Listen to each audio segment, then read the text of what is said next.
and gentlemen, welcome to the Atlantis Resort in the Bahamas for the final table of the Triton Invitational. A record 49 pairs have gathered here on Paradise Island, each vying for one of poker's most coveted titles, and in the process, building a staggering prize pool of $33 million. Just 9 players remain, but only one will walk away with the ultimate prize. It is my honor to introduce them to you now. In seat 1, hailing from España, a champion at every stage of his ascent, he's now a mainstay of the super high roller scene. This London-based Spaniard pro boasts 2 WSOP bracelets, but is still chasing that elusive first Triton title. Is this the time for Sergio Aido?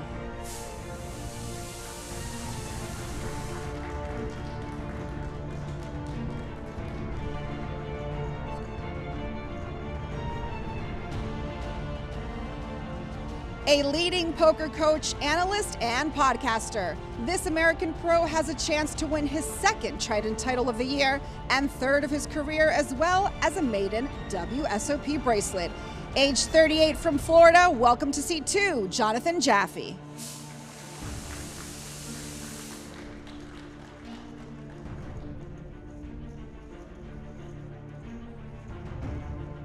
He is a Triton debutant whose very first appearance on the series has already guaranteed the biggest poker score of his career. Primarily a businessman, he nonetheless is a WSOP regular and could today become the first player from Ecuador to win on the Triton series. In seat 3, Gabriel Andrade.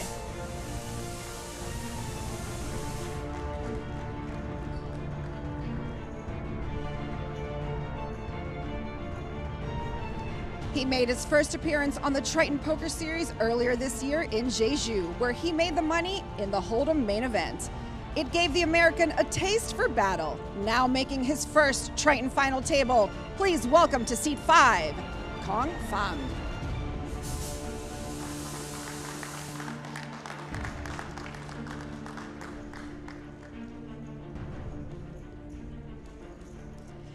Making the final table alongside his pro partner, this run marks a first Triton Series cash for one of Lebanon's most successful players. Originally from Beirut, now living in Dubai, he is a former banking and finance graduate who is now seeking a first title and a first WSOP bracelet. In seat 6, Albert Daher.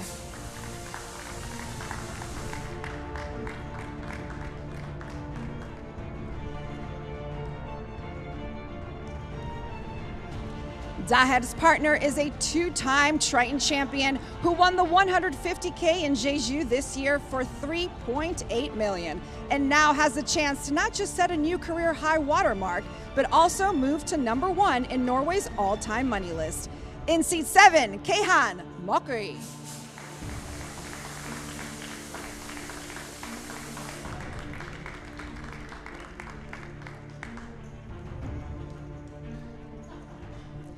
She gave up working as a pharmacist to pursue a dream to play poker full-time, and is now a well-known poker content creator and influencer, traveling the world to promote the game. Having recently tied the knot with her Triton Invitational partner, are we looking at one of first couple to each win a Triton trophy? In seat 8, Monica Rabitz.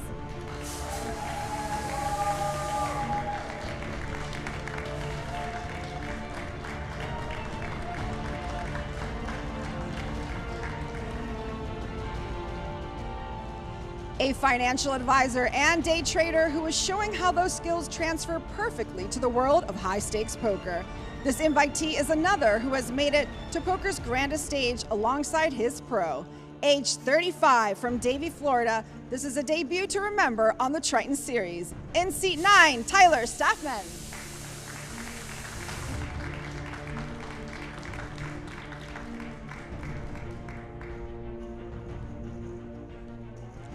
In just a year and a half on the Triton Series, this former civil engineer has quickly climbed to the #1 spot on Belgium's money list.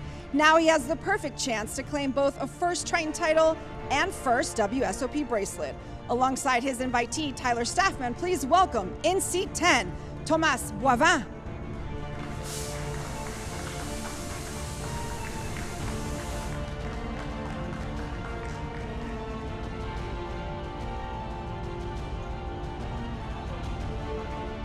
Shuffle up and deal.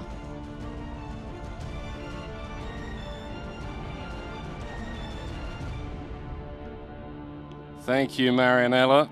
And thank you to the Share Hands crew. What a stage. Look at that production, man. You enjoy the walkouts, Kev? The close-ups? That was like... I'm jealous, honestly. The background footage. That was like some walking UFC out to your own walkouts. That's so good. Stunning. Exactly what's needed for an event of this caliber. The $250,000 Invitational with $1 million+ stage production setup. I don't know who put a price tag on that, Kev. I mean, 5th place, 6th. Yeah, I would. Yeah, I'd have to guess that's worth a fair few pennies. Everyone currently guaranteed 6 figures, $771,000. Of course, all eyes on that top prize of $7.7 million. That's what's going to first. A couple more eliminations needed before we head into that 7-figure territory. It's Norway's Kayan Mokri leading the field. He's got 77 bigs, average stack of 35 big blinds. The only 2 other players with more than average are Ecuador's Gabriel Andrade and America's Tyler Staffman. And then bottom of the chip counts, Kong Fan currently on 17 bigs, Monica Kravitz on 19, Thomas Boyven on 24, Sergio Ido on 26, Albert De Hair on 34, and Jonathan Jaffe also on 34. Anything immediately stand out for you, Kev, with this kind of setup? I mean, the main thing that I'm looking at is Staffman has position on Mokri, so he can kind of avoid playing pots with Kayan unless it's specifically big blind versus button. Yeah, I think that's a good note to focus on, and also just the absence of any true short stacks jumps out for me, Henry. There's nobody really on the chopping block. You've got 17 big blinds, 4 Kong Fam in 9th. I think that means there's opportunity for basically everyone at the table to get involved in pots. Still a long runway to the $7.7 million top prize. Tune to it. I don't know. I mean, I'm still impressed that you live there. Yeah, it was like very short now. Like, maybe I'll try Ecuador next. It's a bit smoky out there. Surprised I didn't kill you in Bolivia. Note Staffman folding the king queen up front. I don't even know if it's that unsafe. Ecuador. Patient start. It's not that bad.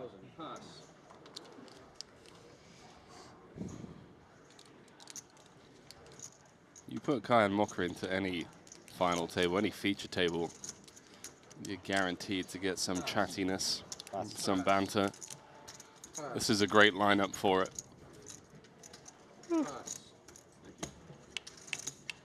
Raise and take for Sergio Ido. You know, I was playing, I always tell this story when I'm on the TV table. So I was sitting on the TV table with Juan Pardo. And you know, on the EPT, they say 1 fold, 2 fold, you know? And yeah, and then every time it took people Juan folds. Yeah. Juan folds, Juan It took folds. people an hour to realize there's a 1 fold.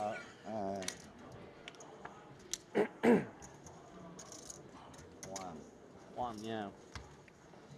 Juan Pardo, also known as Malacca Styles, is here. We're off the 10 seconds now, right? Yeah, it's normal, yeah. Finds himself in the Triton main. No luck in the 250K or the 125K. Up to 54 entries in that 100K main. Juan Pardo currently sat 4th in chips. Very early days though.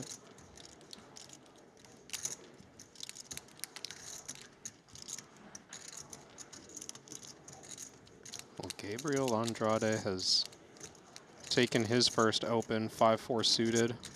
From +3, we're 9-handed, and Albert Daher doesn't really care what position he's in or where the raise came from. He's got red aces. He's going to be 3-betting. I've got a funny feeling, Kevin, that this isn't going to be your typical I had it. You want it that bad, take them. ICM dense approach to an FT. That, you know, the didn't? 5-4 pip nothing? right there. we've given, you know, the chip distribution You had something? where the You players who lose are like you, allowed no? to I step mean, out if a he little had bit nothing, are exactly I the had players you're going to want to watch. You've got Andrade and Staffman, both above average. nothing, huh? Aces. Both have shown quite a bit of flair throughout this tournament. Makes sense. Staffman's an absolute stud, How else man. would I play aces? You just wait for Super an eagle to aggressive, open up and unpredictable, pop them. willing to take Wait. high variance spots. At least you're not the biggest idiot. That's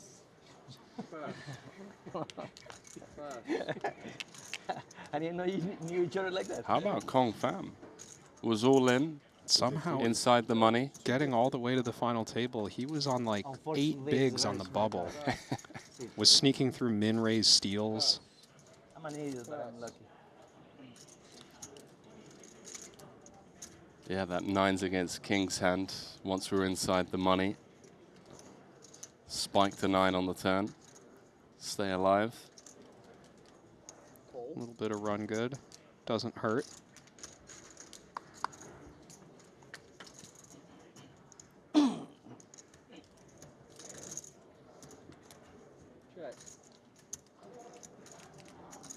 Thomas Boyvan already locked up a career best cash at the Triton Super High Roller Series with this score. 175,000. Seabed gets it through for De Gea. It's been a very swingy day for Boyvan. Was up to 3.6. Then lost a bit against Sergio's 2 pair. Then he managed to chip back up. Then he was back down to 2.6 million. His profile in the Triton Poker Plus app really does resemble a roller coaster more than any chip graph I think I've seen.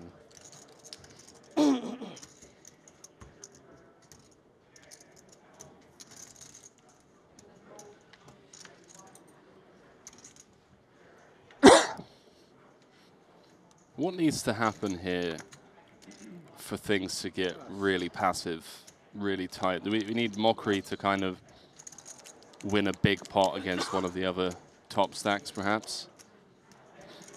Yeah, I think Mockery's separation is just not great enough right now to really do anything insane. Keep in mind, we're also 9-handed. You see Hrabic folding 8s in the cutoff quickly there. That's a function of 9-handed final table play. Really nice find and avoiding disaster against Kong Pham's kings. But Ido will not be able to step away so easily. Yeah, trouble on the horizon for the Spaniard. Looks like he's just going to play cool. 7-2-5 in the middle. See if Ido can avoid disaster. Not looking likely. Jack 8-4, 2 diamonds. Pham with the overpair. Sergio with the king high flush draw. Does money just find its way in on this flop? Sergio thinks that Kong's oversea betting with, you know, a bunch of ace highs. He's gone big here, 300K into 700. I like sizing up. Honestly, don't think there's much of a limit to how big you would want to bet with kings here on a board like this. Just so many turn cards you hate to see against the big blind. 5 seconds. In a heavy ICM pressure situation, Fine. bigger is better. Sergio is going to chew on this one, understandably so. There's a lot going on here. Yeah, Ido, I think, just debating whether he wants to jam or call. If he calls, there's 1.3 million in the pot, 1.6 back. Those are raisin chips, Kev. Yeah, not yet a jam, but decides that fast playing is the best way to go. You just don't feel like you can really fold your hand. They roll in. Yeah. Might as well put the money in. Pham wastes no time. This is what, hand 3 of the final table. We have our first all-in call confrontation. Kong Fam, 62% equity. Just needs to fade diamonds, which he does so successfully on the turn. 8 outs once for Ido. Can he find it? No. Kong with a huge hold. He's up to 4.5 million. Ido dropping down just 10 big blinds, I believe. 1,875,000. Huge blow to Ido there. He's at the bottom of the chip counts after losing that one. Put himself in a good situation, though. Had a chance at a second place stack. Just want to point out, Monaco would have had quads. Just saying. It's a bit results oriented, but you know.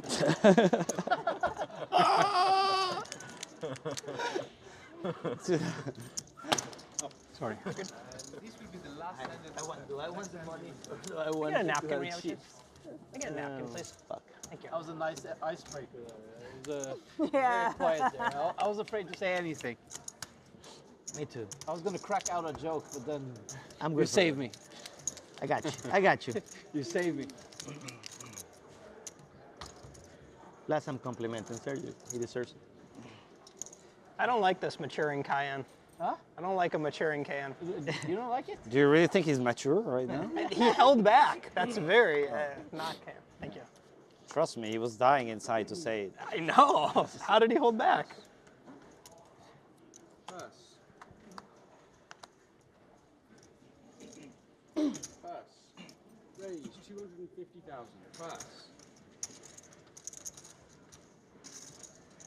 Not holding back on the King 3 suited open. Pass. What do you do with ace queen here? Yeah, interesting one for Boyven. What was it? Low jack open, 9-handed. It's a bit more chips than you feel great about jamming with, but it's the kind of hand that wants to jam. If there's anyone you're going to do it against, it's the chip leader. Pass.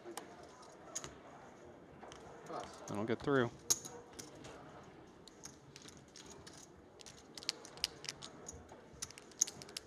Kyan unsuccessfully getting his first sneaky one through. The blind is up. Lines up now. 75, 150. Blind's going up. Means average stack's going to drop down below 30 bigs.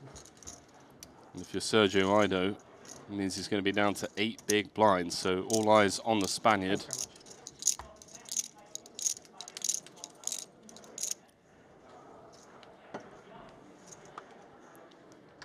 Fortunately for Ido, he does get the butt in this hand. Pass. So he's got a bit of time to pick up a spot.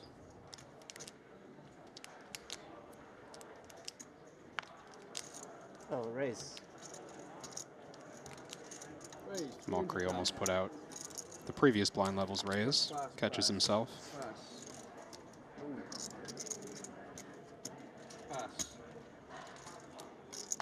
Okay, now this is what I want to see. I want to see if like Gabriel's willing to enter pots. The answer is yes. He's second in chips right now.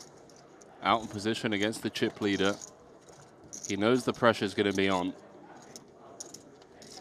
And he's going to lose some chips here, Kev.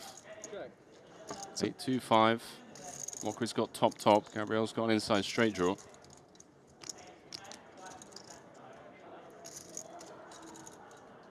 Bet. 250,000. This bet size not massive. Leaves room for Gabriel to continue his gut shot.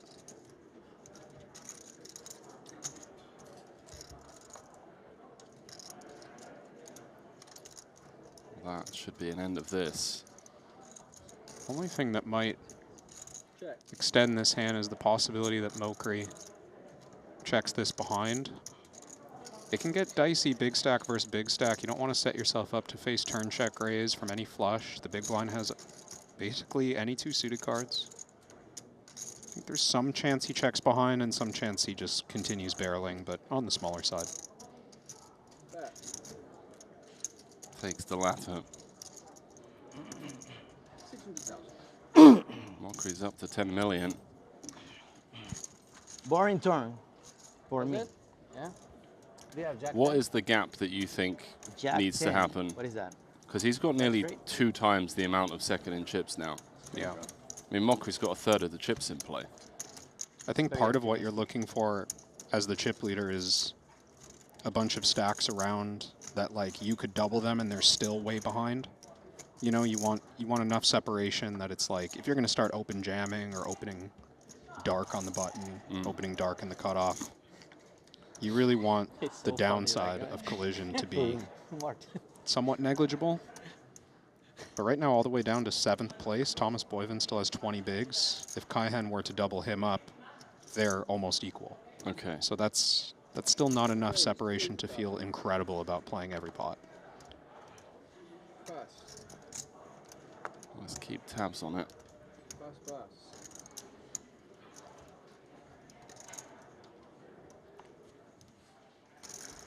Pass. Pass. Ah, I forgot that Albert and Kyan are partners as well. Let me help you. Let me help you. That's Sorry. pretty sick. Two pairings at this final Gary, table. Oh, there are? Sorry. I thought Marinella announced the final pairing, but Staffman and Boyven wow, are partners as well. that's strong.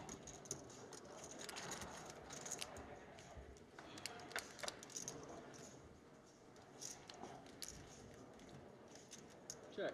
Ace Queen 9. The hair flops best, had the best of it pre-flop. Bet. 150. Doesn't need to go big, continues for just one big. Probably expecting a lot of folds on this type of board texture. Yeah, a couple of Broadway cards, no flush draw. Very advantageous spot for Daher under the gun. Check. Check. Check. Pham can still have plenty of top pair hands, having taken this line. Not mandatory for Daher to continue betting for value. He could check behind and control the pot. Check. There is the check back. Bricks out. Gone with just king high. These are telling spots as well. Does Pham have a bluff in him?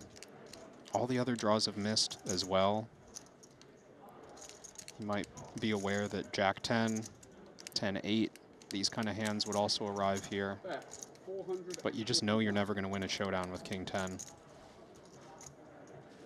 Unfortunate timing, I suspect. King Queen against less than a half pot bet.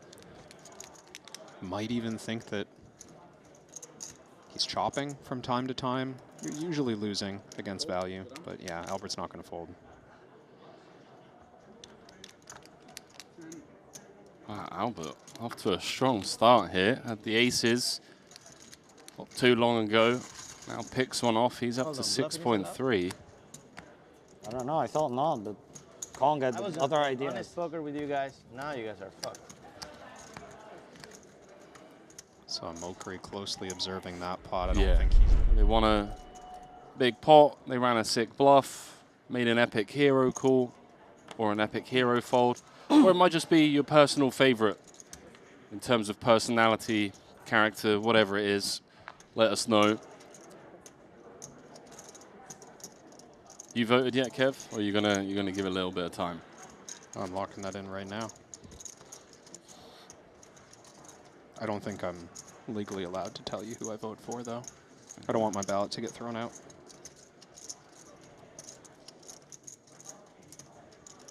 You're contractually not allowed to tell me, right? Yeah, I fought for that. Careful how you look at your cards. Clause. I didn't see, but right, I can probably see.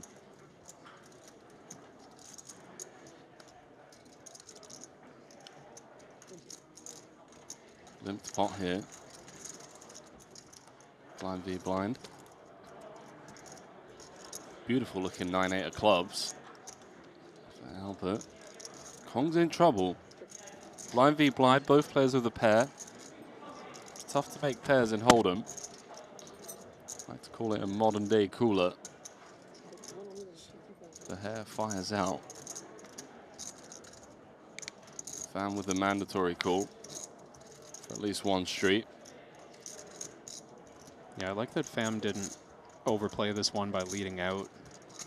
A lot of bad turn cards for his hand, but still plenty of value in check calling. That's a bad turn card in the sense that he's likely to call one more street. Now let's see what Albert goes with for sizing, or if he even bets. I think Pham will sometimes check call a better 8 or maybe even a weak 10. But Albert does believe he has the best hand right now. And this bet size is pretty difficult to get away against.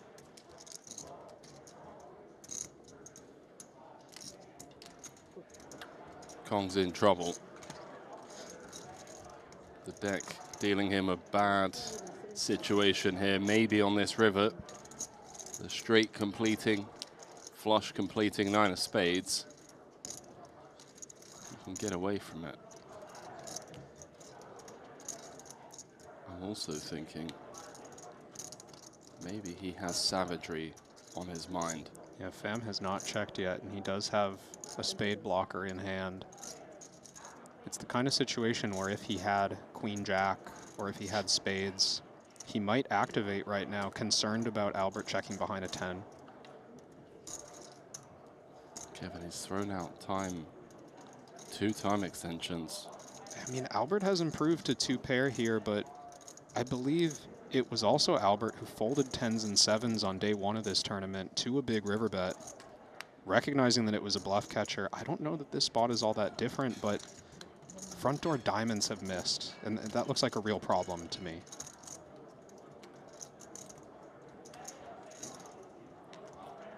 Kong Pham turning his hand into a bluff, recognizing that bottom pair's no good and this 5 of spades potentially assisting him in getting one through. Got to give credit where credit's due on a final table with nearly 8 million up top. To have the cojones to pull a bluff like this. It's got to work, Kevin. Gets it through against 9s and 8s. Wow. Second time Daher's folded 2-pair in this tournament. Both times incorrectly. Oh.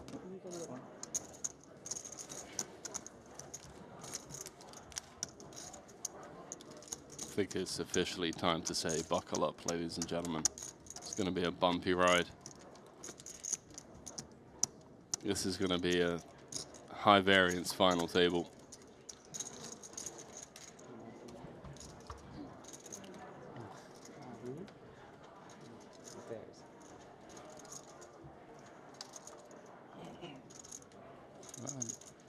Don't know if that was a nod of approval there from Kyan.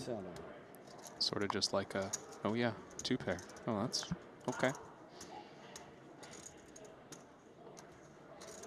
Ace Queen offsuit under the gun. Monica's just gonna min raise. You don't want to do too much open jamming 9-handed at a final table, even though that might be the comfortable option for this hand. I like that she's chosen to min raise. Agree with the defendable Jack 9. It's kind of defendable. It's close, right? I think Jack 8 hits the monk. There we go, Jack 9. Yeah, he's just going to fold. Like, it looks better than it is at a 9-handed FT. Facing min raise from such a short stack. You're the best hand. Monica's worst hands are going to dominate Jack 9 offsuit there. I think that's a good fold. 9. Ace 4. Ace 4, ace of spades. Something like that. Not that good, but close. You see it. Oh, God. Not that good, but close.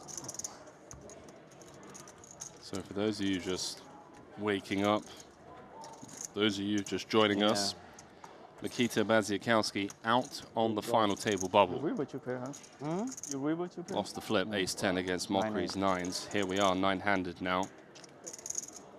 771,000 locked up, 7.7 million up top.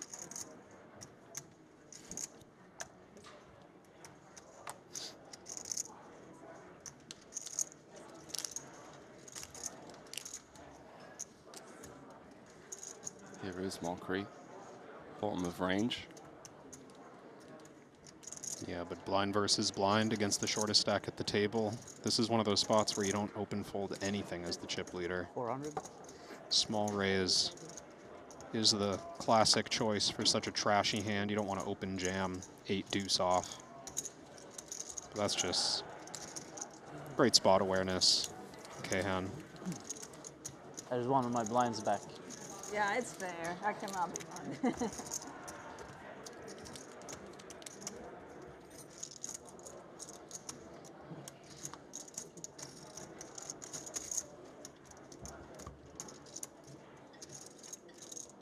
Be a pretty sick end to the year for Cayenne. Sorry.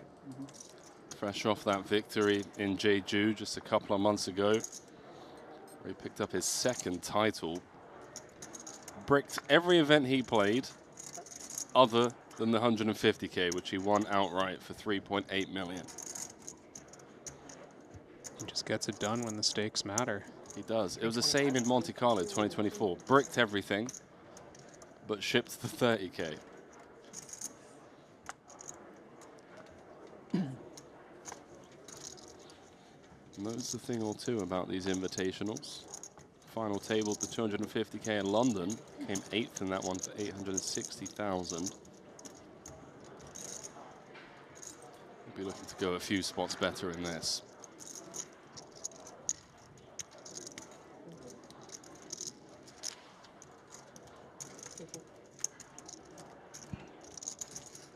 Staffman defending his big blind. Suited king deuce.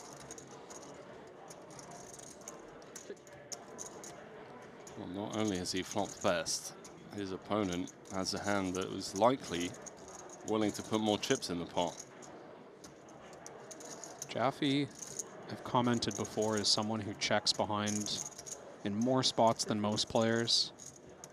But this one is a pretty typical, let's continue with a small bet kind of board texture. He's open from early position. There's 2 Broadway cards on board. Jaffe starts with 300.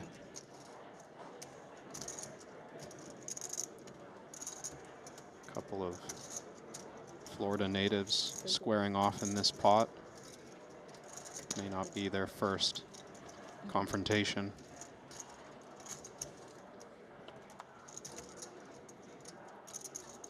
Jack of Spades is a spicy turn card. Jaffe does pick up an open-ender, but I think it's safe to say when it comes to top of range, Jaffe definitely has more strong hands than Staffman. Yeah, this is a huge turn card for Jaffe's pre-flop range. I think he could just continue betting almost dark if he wanted to. He's got ace-queen, ace-king, pocket aces, king-jack. Tons and tons of strong hands. He checks it back. I do wonder if a turn barrel could have shaken the king-deuce.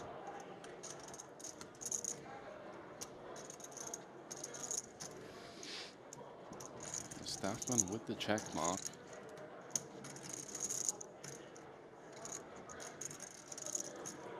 And even though this is top pair against a single bet, not exactly the kind of action Tyler's going to want to build a huge pot. He does just check, and Jaffe will take a showdown.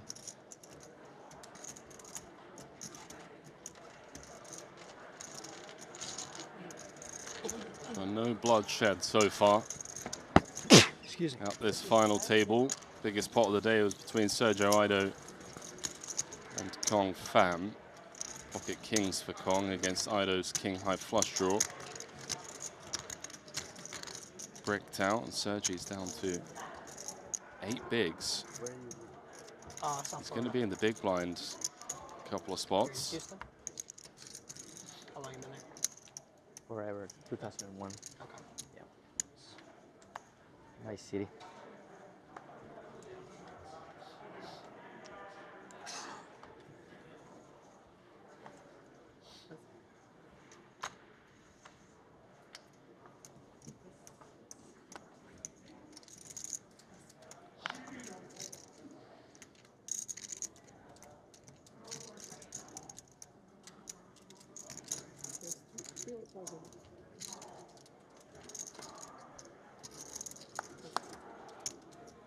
Could have seen a major shift had Albert called for the 2-pair earlier.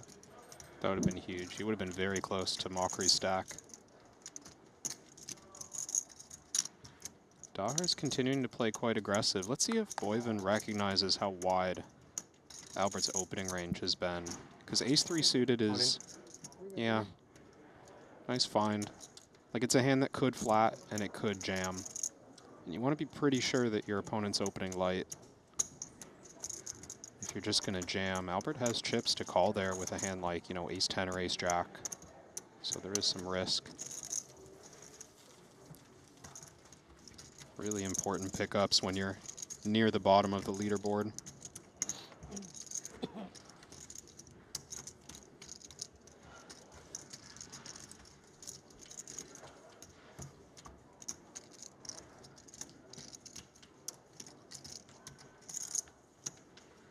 Yeah, leading on the higher variance side when Monica's on 14 bigs and Sergio's on 8. That's what makes Thomas Boyven so tough to play against.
Well, it was all chatty, a lot of banter at the start. Now it feels like the moment has kind of sunk in. It's like, hey, hang on a minute. We're playing for 7.7 million, a Triton trophy, WSOP bracelet. Yeah, it feels nice and comfy when you're first, you know, you're getting introduced, you're walking out to the big stage, yeah, feeling pumped up. Then you get dealt some cards. You have to make decisions. Yeah. It's like, oh, right. All in. This is going to be tough. This is close. This is 6 big blinds. I think Jaffe can fold this one. I think 8-7 suited is maybe even a fold, although that I would agree is close. But Ido's in a position where he's not just like open jamming the chip EV range, blind versus blind. He could have folded here and gotten a free orbit and allowed the chance for Monica to bust, or one of the other shorter stacks. Crucial pickup for Ido. Not out of the woods yet. He's got 8 big blinds and a lot of work to do.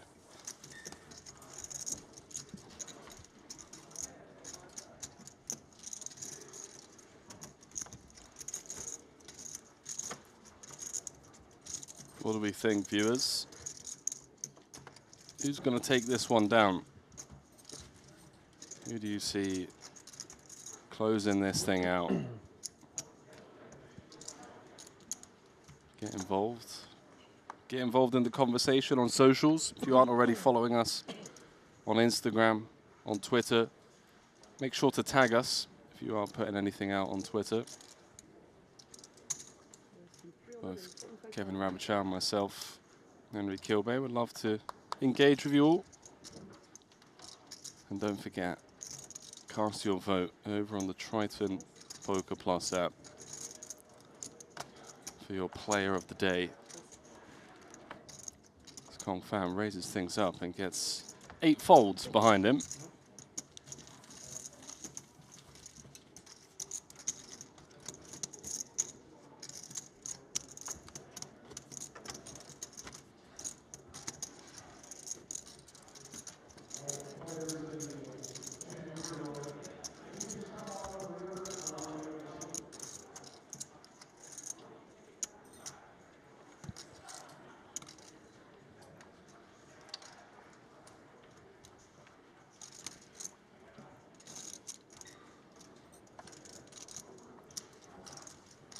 The energy's really shifted out there.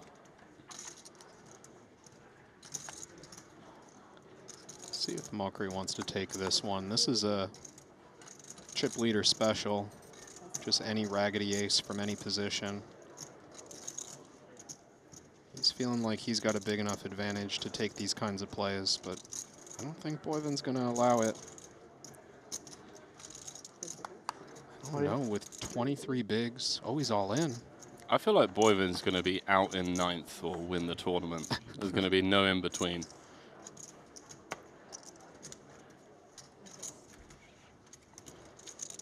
Are you getting the same vibe? I thought maybe the small 3-bet was coming in there.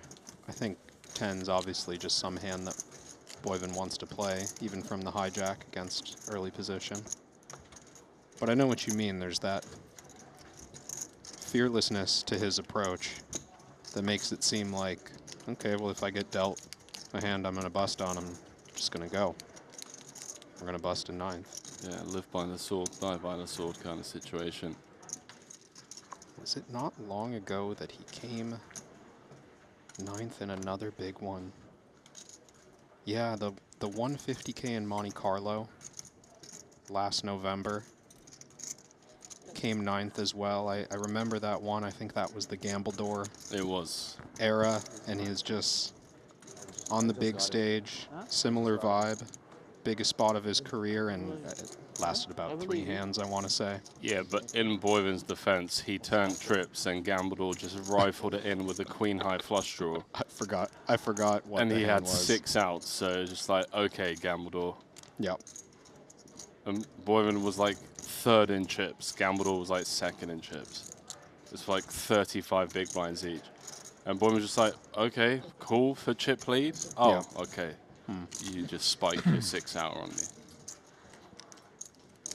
I think the thing that really impressed me was Boyvin's post-match interview with our production team and that we put out on the documentary. Just has an elite mindset.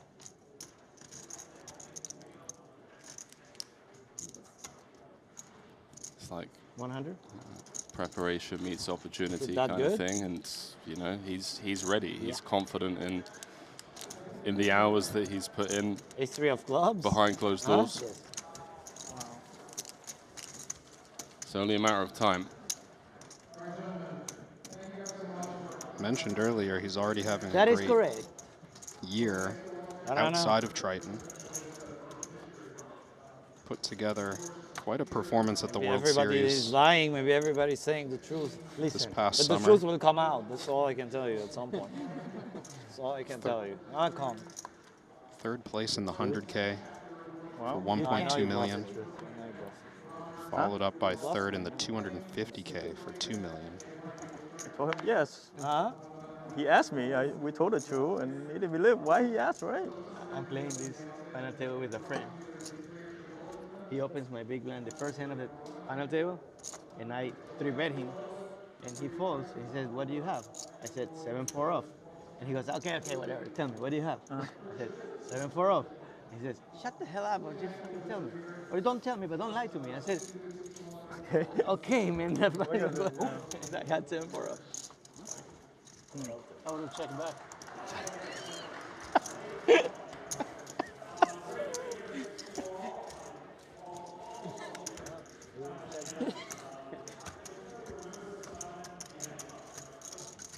Maybe I'm chopping.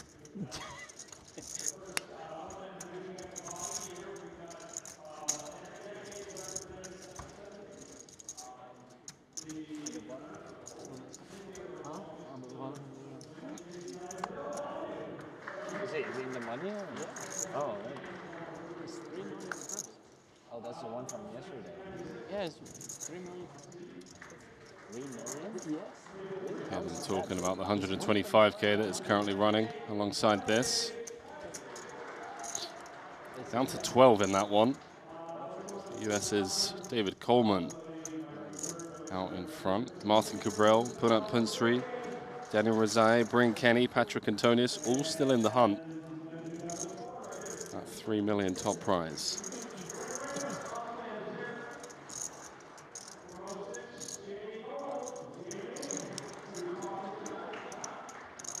I think I also hear the World Series staff out there announcing the Champions free roll lineup. How does that work? Collection of main event, former main event champions from the World Series competing against each other in a tournament out there. I saw a photo op being capitalized on as I walked in to the booth. About 15 main event champions or so.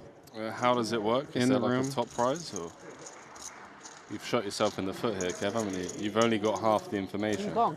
Well, you didn't have to ask the parts I don't King know. Kong. You could have been like, oh, who's participating? You know, tee me up with the good stuff. All right, who's participating? Helmuth, Espen, Mizraki, Gold. We all heard that. Yep. I saw Martin Jacobson, Scott Baumstein. Yeah, Or is it about Scott? Wait, did I get his last name mixed up? There's a different What Scott. happens now? Scott Every like 40 hands we don't. Blumstein. Blumstein? Yeah. Is that right? Or Yeah. whatever, Okay, whatever. one of those Scotts. 2 hours. He won the main. 2 hours. 2 hours or when we finish 2 I hours? think Scotty Wynn is here too. It can be in middle of the. Did he win the main? 40 hands, Yeah. 37 hands, 35 hands. Joe McKeon? Didn't see Joe. No? No, I'm not sure.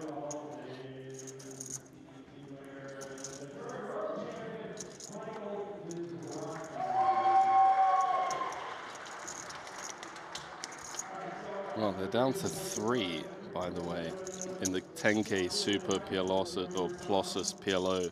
It's Tom Vogelsang, Victor Blom, Isildur, Let's go.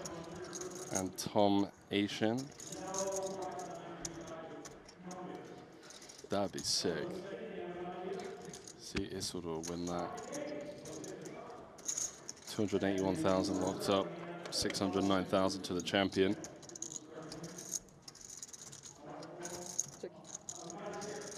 I want to say this one's all mockery, but Staffman's got that dog in him. And not a guaranteed C-bet on this kind of board, but it does look like Kahan's reaching. All right. He's going to pass up on it this time. Keep an eye on Staffman, though. You never know when he's going to activate.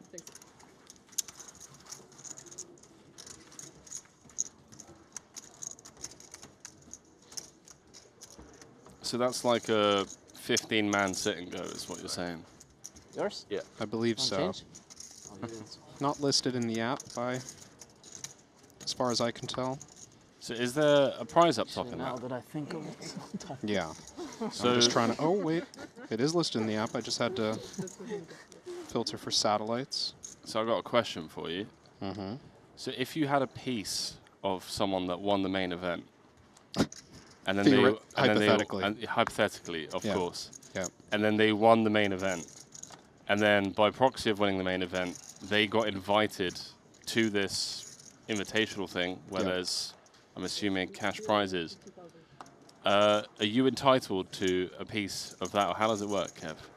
I think, yeah, I think you actually just get a piece of everything that that player wins for the rest of their life. Right.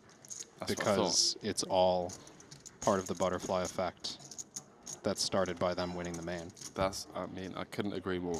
Glad we're on the same page. So it looks like I see a prize pool of 104,000. Ah, so it's like 4 I'm not sure seats. if it's, I think it's 4 seats into the super main is my guess. Yeah. 16 players, 4 of them will get tickets into the super main. Some of the names we didn't mention: Chris Moneymaker, Of course. Greg Merson, Greg Raymer, Hussein Enson, Joe Cotta, Ryan Reese, and Dan Weinman.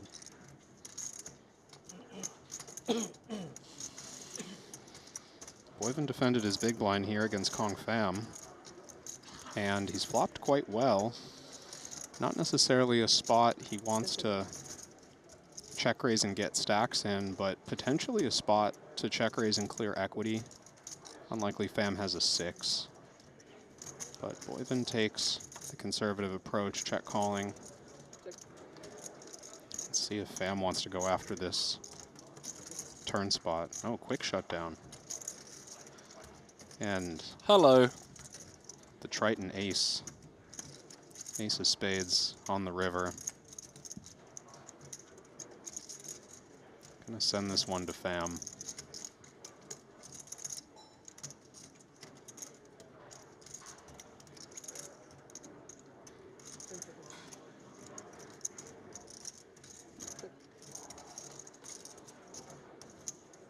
Now do we go for value? Targeting specifically a jack. He's gonna wave the white flag, doesn't want to open the door to a Thomas Boyven check raise. Fam's up to 5.7, came in as one of the short stacks. He is absolutely flying right now. He's second in chips. He is.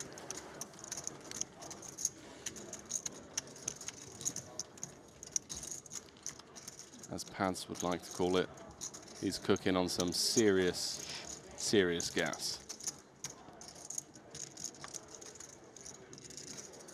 When are we going to get Pads out here? You tell me. At least in the booth. He just gives away some of the best commentary for free on his Instagram stories as he's grinding 32 tables in an Airbnb somewhere. I honestly think the amount of free alpha that Pads gives out has really solid takes. Don't get me wrong, there's been somewhere I'm just like, I think you're a bit off here, but for the most part, yeah, I honestly think Patrick Leonard is one of the best follows on socials. I think he's one of the greatest ambassadors of our generation, of this game. Super high integrity guy, always looking to grow the game, and yeah, got a lot of love for Pads. Wow. Hang on a minute. Henry. Hey, I'll tell you what else I got a lot of love for. This is the Staffman activation. 9-3 of spades on the button against the +1 open. Surely 10's hitting the muck here. I mean, if 10s doesn't hit the muck here, it's a dead read on your partner. Boyven and Staffman registered this one together. Boyven doesn't have the intel. Oh my gosh, what are these hands? Ido. Ace-queen suited's a lot more comfortable than pocket 10s. It's not necessarily crushed. Ido's just in there. Staffman's gonna have to pay this one off and run it. You see the smile. He knows everyone's gonna see this one. He's gonna have 35% equity to bust Ido. So, our second all-in call situation. Week out. See you tomorrow. We're week out. This is a week out. Ido's packing his bag. No, that's a hand selection for 3-betting. I like it. I like my odds. I do like your odds. Wow. Week out. That is the week out. I'm pretty lucky, guys. So. 35% of the time, Ido's going to be out. You have no chance, I I'm sorry. Oh, yeah? Ooh. Ooh, okay. Yeah, super You're okay. saying there's a chance, Kevin. Is this a 250K final table, by the way, with nearly 8 million up top? I didn't have a 3 or a 9, if that good makes you feel better. It does. But I didn't have an ace or a queen either. All right. Actually, this is great. Queen. I would have had to call him. I wanted it to be on the river anyway. So. I cannot be. That was the plan the whole way. Staffman looking for a 9 or a 3. Was Ido's going to double? Double he does. Wow, what a sweaty hand. 3-0. All right.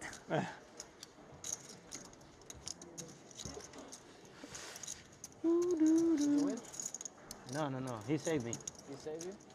It's one of I was those winning everybody. 3-bet bluffs. You start I had and to you're call, I like, had 6s. I'm gonna do everything I can to not show this one down. It's like if you get involved in the 9-3, One time and then someone at your table calls you out on it, just show them that clip. Just be like, well, look, this is what people are doing in the $250,000 buy-in events. You're being results-oriented. He flopped a pair of 9s, did he not? If it had been up against the 6s, he would have won the hand, Kevin. Chat, you following? You following this logic? Raise 325,000. Pass. Pass. Boyden getting saved as well there. Had it folded round to them.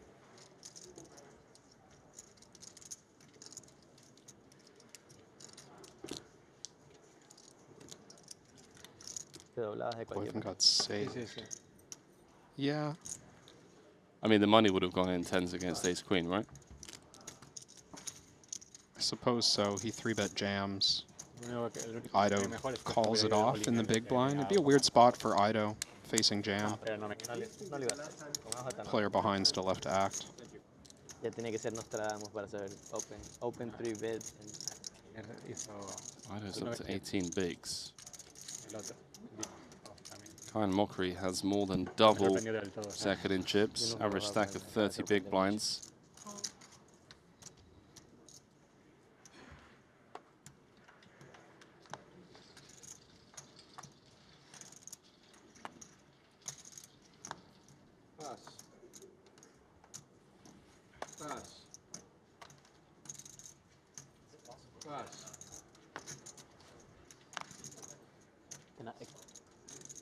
Yeah, I would like a Starbucks too, actually. Yeah, if you just get a waiter. No, there are multiple. Yeah. If you ask the waiter. Yeah, send them on a little walk-in mission. I'll go collect Starbuckses for a vig. What markup do you think's fair? You want to just go get mine? Like 400% markup? Ido. We had a sweat.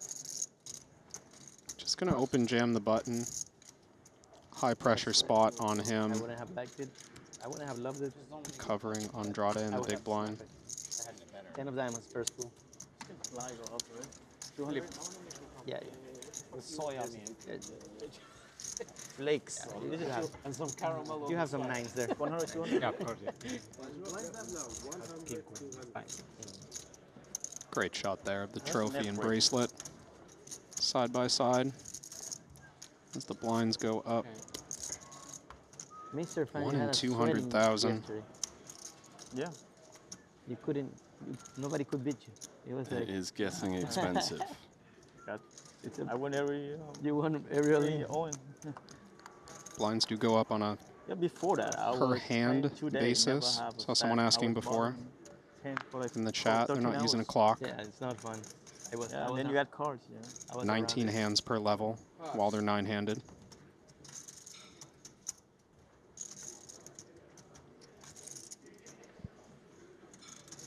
Pocket 8s at this new depth, I think, have nowhere to go but all in the middle. For 8-bit? Oh, wow. Thank you. Well, no hesitation to get the count. Staffman doesn't have a tough decision to make, but does need to decide if he's going to call or rejam. What do you prefer? I like call. He's got enough chips with 4 million back that he can tell the story that he's got something cuspy, like ace-jack suited or pocket 9s or something that might fold to further action. I think Monica knows. She's praying. She sees the count being asked for 1 seat over. Yeah, you never get called in this position by hand. You want to get called by. 7s would fold. Staffman does find the flat. Nobody wakes up behind. My hand's a little better this time. Aww. I was hoping for that 9-3 again.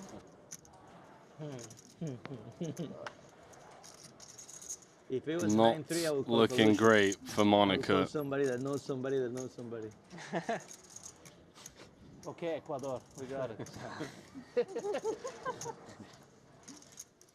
Both suits covered. Needs to spike an 8. Well, it's pretty much over, Kevin. Rooting for a chop. It's going to be turned dead on every turn bar a club or an 8. All right. GG's, Monica. Save me. Yeah, good luck. Send me this. For me? Yeah, I think you just show it to them already. I had to call. I had to call with my hand. King queen. I think I had to talk to you. Well, you get rid of the mic. Oh, finally. Thank you. Let's make room. Let's move a little bit, boys. Let's go bathroom whip. Thank you. It's much better. That's really rough. 700 or 800. The Monica I felt like super confined. didn't really get a spot. Had to fold the 8s in a previous setup. Saw a bunch of all-ins before her all-in, where she could have potentially secured a ladder. And busting out just as things get fun.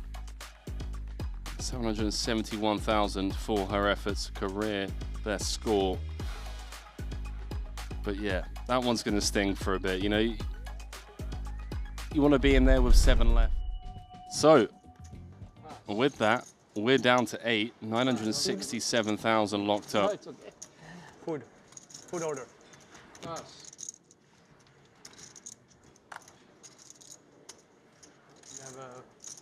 Yes. Thank you. Boyman, is this from Starbucks? Jaffe with a bit of a decision in the cutoff. 5 seconds. These suited aces don't work quite as well as the rejam when you're not deep enough Pass. to get a significant number of folds. That might have been the case there. He's on like 11.5 bigs. Mokri Calling, gonna end up folding? calling it off quite often. Would have gotten through this time. Fuck. You, I call blind. Yeah. I call you blind. How do I lose with that? 3-9. Huh? I don't know how I lost with that 3-9. The 9-3? I thought for sure I was gonna. Yeah. Normal. I was actually cheering for you. Thank you. And what did you want? One cappuccino and one black iced coffee. That is a compliment, okay? Okay. Black Right? iced coffee? Was it, what was it? Black I iced give the same coffee? compliment. Alright. Jonathan, black iced coffee. Yeah. Black. All the I love. will do the same. Like, The let's same compliment. let's be real. Thank you.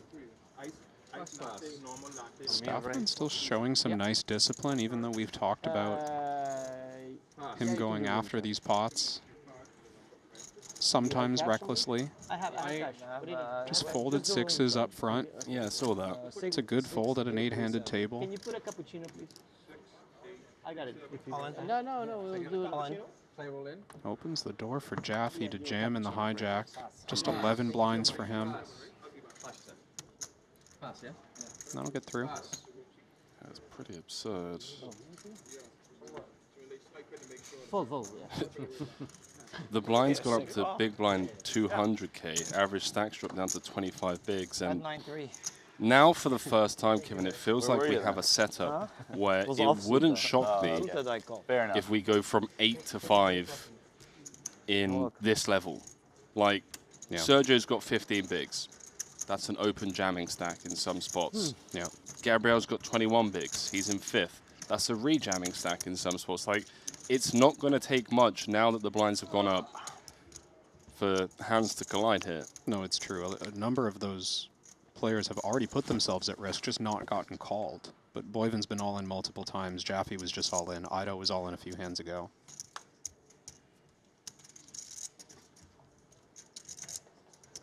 Pass. Pass. Pass. Pass, pass. 1 hand.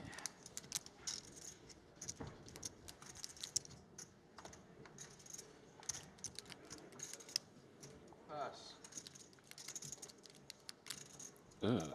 Pocket This is fours. first against second in chips. Yeah, it's the kind of hand that, like, your instinct is, well, I wouldn't mind just ripping this and taking down the blinds. But Staffman's got 30 bigs and is the kind of player who might just call with pocket 7s and ruin your tournament, you know? Yeah. Like, it's just not the spot, I think, to take some massive jam. I like this limp. Limp, flop a set. Go from there. Well, not quite. Mokri does flop best.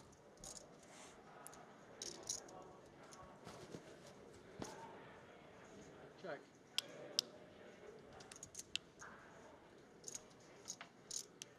Seems conscious to avoid building a big one here. I think there's some opponents where Mokri would have just let out on the flop against. But here playing this more defensively, and Staffman just jumping on it. 2 overs and backdoors.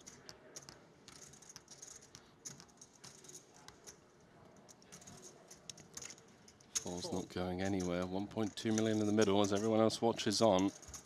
It's first and second in chips. Tango. Ace of diamonds on the turn. Kevin, is this a card that we expect to see the shutdown now, or perhaps even a lead from the Norwegian?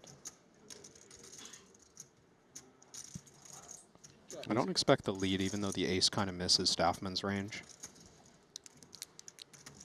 4s are still behind all the stuff that Tyler was representing on the flop.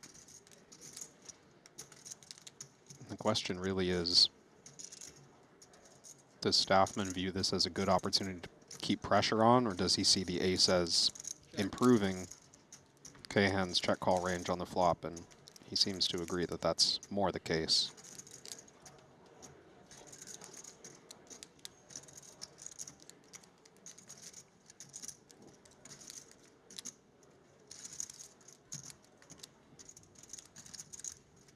.2 out there. Mockery content to just try and get this one to showdown.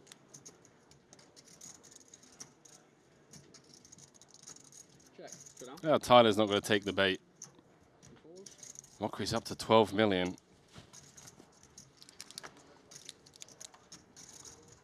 Kevin, you let me know when we've reached that tipping point, because he has more than 2x. 2.3x second in chips now. I think we're at the point where you're going to start seeing Cahan really get out there with his min opens, like just get involved in a lot of pots right now. But he's still a little constrained on things like open shoving because of the presence of number 2, Tyler Staffman, directly to his left. There's just not really going to be spots for him to isolate the shorter stacks at the table.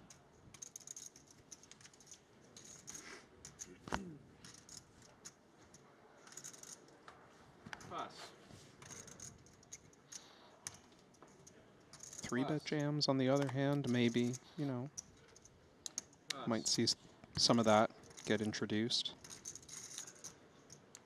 26 big blinds for Kong. Third in chips. Oh. Okay. I would like to see a flat, I think. It's tempting to do something else when Fam has been quite active. 5 seconds. 25 big blinds is a lot to risk. Mockery's going to think about it. You know, other players open in this spot, and I think Mockery's very confidently just going to flat. Right. But if he's been watching the tape, he's seen Kong get out of line. The wider you think this opening range is, the more we just like ripping here and taking down.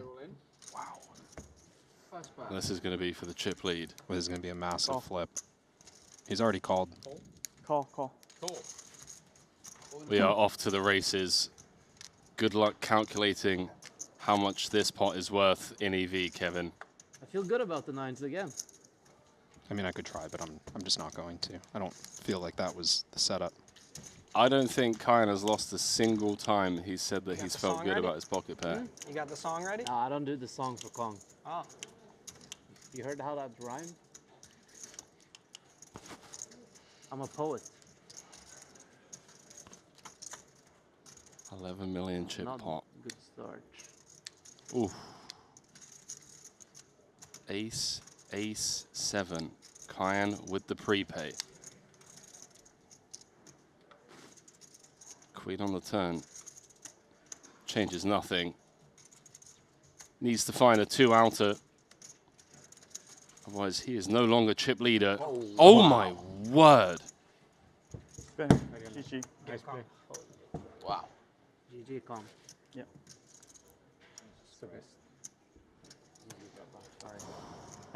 That is so disgusting. Good game, bro. Good run, man. Is it gonna be like this? The fuck? Ooh.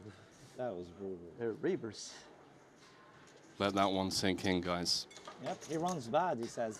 Yeah, he runs. That was a big bad. He's complaining he runs bad. Good luck in cash. I never complain I run bad. Hey, good game, Tom. Nice meeting you. Let that one sink in, Kev. I mean, geez. You complain about running, not me. Just can't imagine being on the other side of that hand. Kong Fam has This, for example, been on the run of his 20 life. years I never hit it. 20. Never. Was so short through the bubble, barely made the money. And he was second in chips. Out in 8th place for $967,000. I don't know, man. That's the first time in a long time where I haven't been able to just even articulate and commentate on the river. And then boom, 9 of hearts, corner pocket. Kyan Mokri now has nearly half the chips in play with 7 left. And now, Kevin, now we're there. Yeah. Now we're there. It feels like we're there. No, I mean it's not even a close contest right now.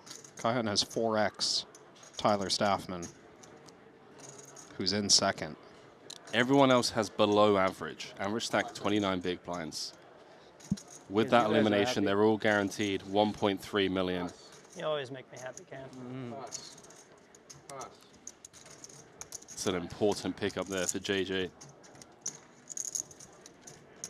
Yeah, Mokri didn't get ahead of himself. Did you have A7 mixed feelings offsuit about this one too, or? in the cutoff. This one, no. No 3-bet, just folds. I was rooting for that one. Yeah, 100%. You too? I think all of you were. For who? I think all of you were rooting for me. For him? I never know who to root mixed for, so I feelings. asked Thomas. He always tells me who I'm supposed to root for. Thomas, tell me the ICM I never value. know who to root for, but I follow your lead. Okay. Where do I make more Mixed money? feelings on this one. Diplomatic. That was how it, okay. I haven't played with him, zero. So maybe you Sorry, guys know dude, more that than me. was effing disgusting. I'm sure you're all very happy for me. I mean, kind of. That was a very high-pitched kind of. We're all picturing ourselves next to you, patting you on the back, heads up after you take the trophy. But the prepay. Yeah, now everyone's just like kissing up to Kyan. It's like, What was hey, the prepay? can you get me second When they place? stand up and Yeah, they start could you putting the just- bag on the fucking thing, it's like 15% equity. Just jump. Shoo. It's pretty solid. 9-3 suited. Just take it easy on me. That would be really lovely. Yeah. I want to see a flop. So for context, there's You are very 35 million funny chips in play. unintentionally, I think. Yeah. Thanks. Yeah. I don't know if that's a compliment. Yeah, how do you know if it's unintentional? No, I don't think he's even trying. That Kyan's got You're saying he's 18.5 million. Yeah. And I agree, Tyler Staffman has Why got are you all guys always trying great to banter. make it to something bad? I didn't. No, actually it's only him. It's only, Yeah, it's only him.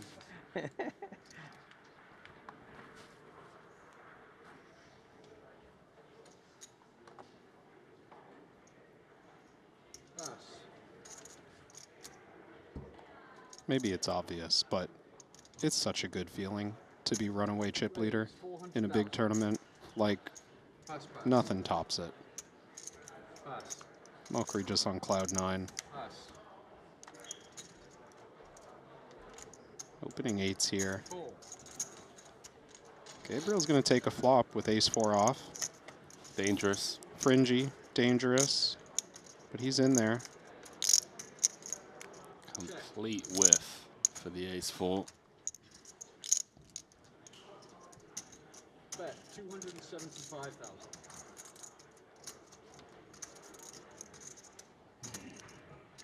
Pass.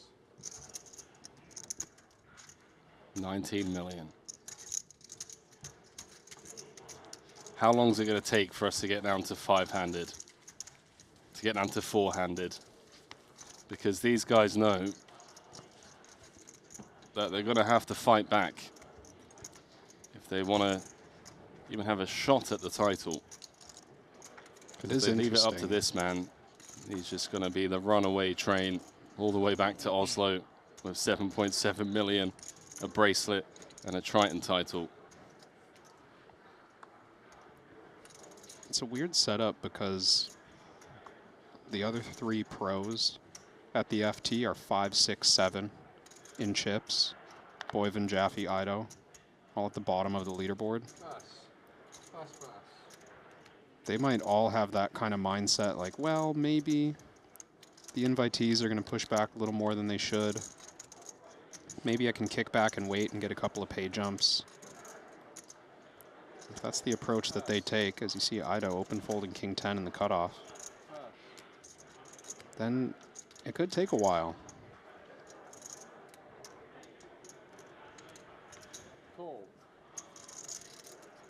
This seems a bit dusty here. Yeah, this is Gabriel really just saying, blind versus blind, I'm going to play any 2. Covered by Albert as well, and we saw Daher raising 9 deuce off earlier against a blind versus blind limp. 700. Very capable, and here he attacks again with the queen deuce. Really nice find there from Daher.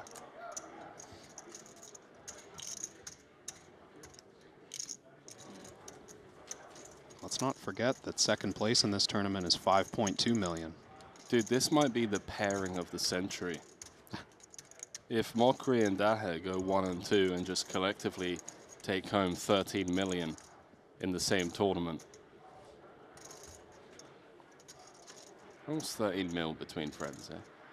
That's the thing you like joke about when you first pick your pairing. You're like, oh yeah, see you at heads up. Yeah, see you at the final table. Ha ha ha.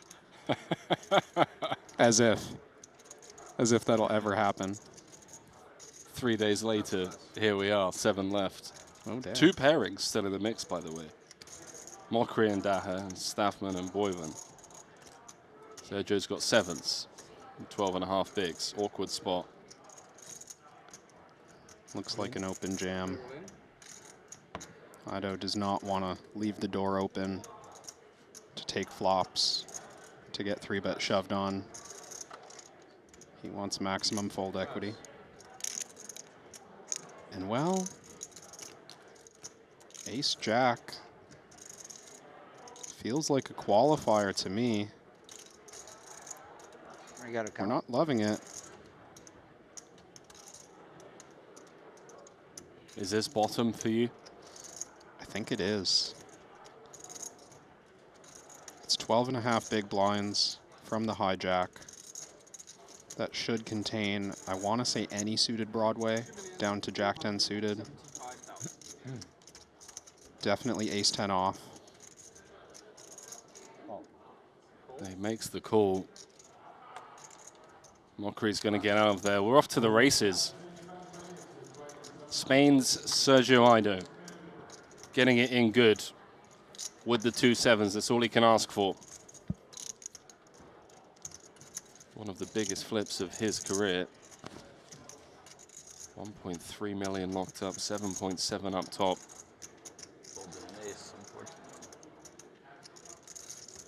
Music to the ears of Sergio. Just heard that an ace was folded. 8-7 of clubs.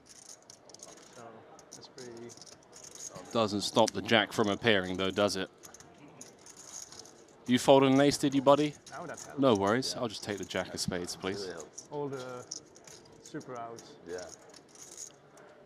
Sergio needs a club for some flush draw equity. Doesn't materialize, and now he has 1 pull at 2 outs. And we've seen it done before at this final table just moments ago. Can it be done again? No.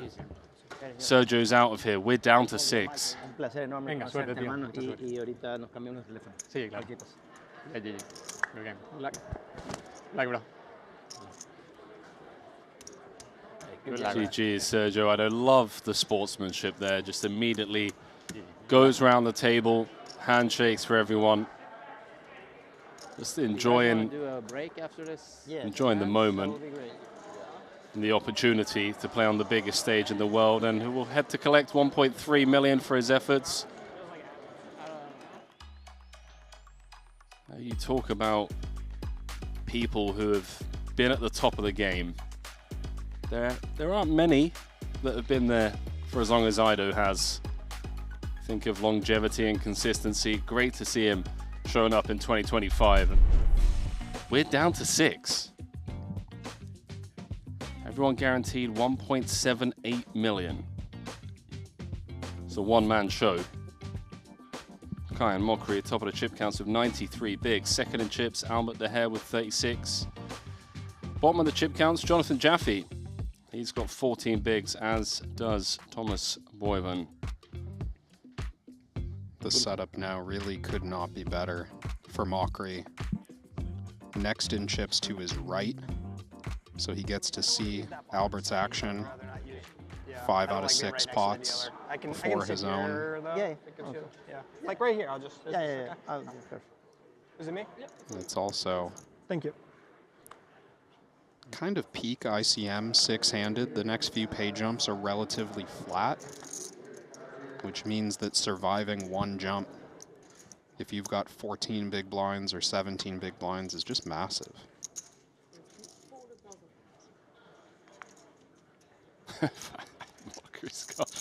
Mockery's got jacks. Albert's just picked up some chips. He's like, okay, I'm on the button. Jack's strong enough to induce. 1.5 million. He doesn't need to jam here. He can 3-bet call it. Albert immediately just like, really? Really, partner?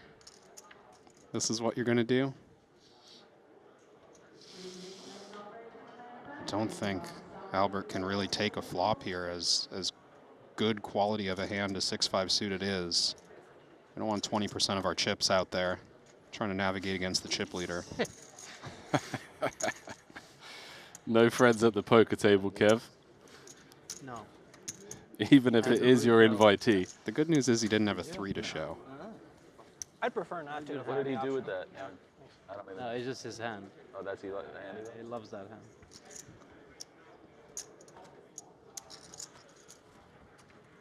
Yeah, and these two are a great pairing, by the way. If you've ever had breakfast or lunch with either of them, they're just hilarious at any hour of the day. I saw Kahan at breakfast today. I think and he said, make sure to say on air that I'm the best player you've ever seen doing it on the big stage. And those are his words, not mine. But best player he's putting on a caliber of show here that's, it's close. He's in the running. We'll see what happens over the next little while. I mean, if he gets it done today, that's going to be his 3rd Triton title in 3 series, if we exclude Paradise last year. Because Paradise last year was only a couple of events. This time we've got a full kind of Triton schedule. So just every series, he's just rocking up and taking some gold home. That's not your along style, with millions buddy. of dollars. You must have Badoogie. I'm trying some new stuff. Ah, weird stuff, huh? No, I'm trying some new stuff, not weird stuff. Ah, new. Oh, weird. You're weird. The new era. I am weird. I'm not gonna lie. Eggs for dinner? Do you have that commercial? No, you're weird for thinking it's weird. King Jack 5, Mockery's flopped best with the new stuff. Not weird stuff, new stuff. Glad we got that clarified. Gabriel getting himself in trouble this pot, really. I mean, there's no guarantee that Mockery's going to win it. There are some bluff opportunities, and that may be one of them. But Gabriel's got less than pot behind now. He's got 10 high. Out of position to the chip leader. Picks up a flush draw. If he jabs, is Kyan folded? I don't know what Kyan's doing. I think you can justify either action. It's a bluff catcher, obviously, but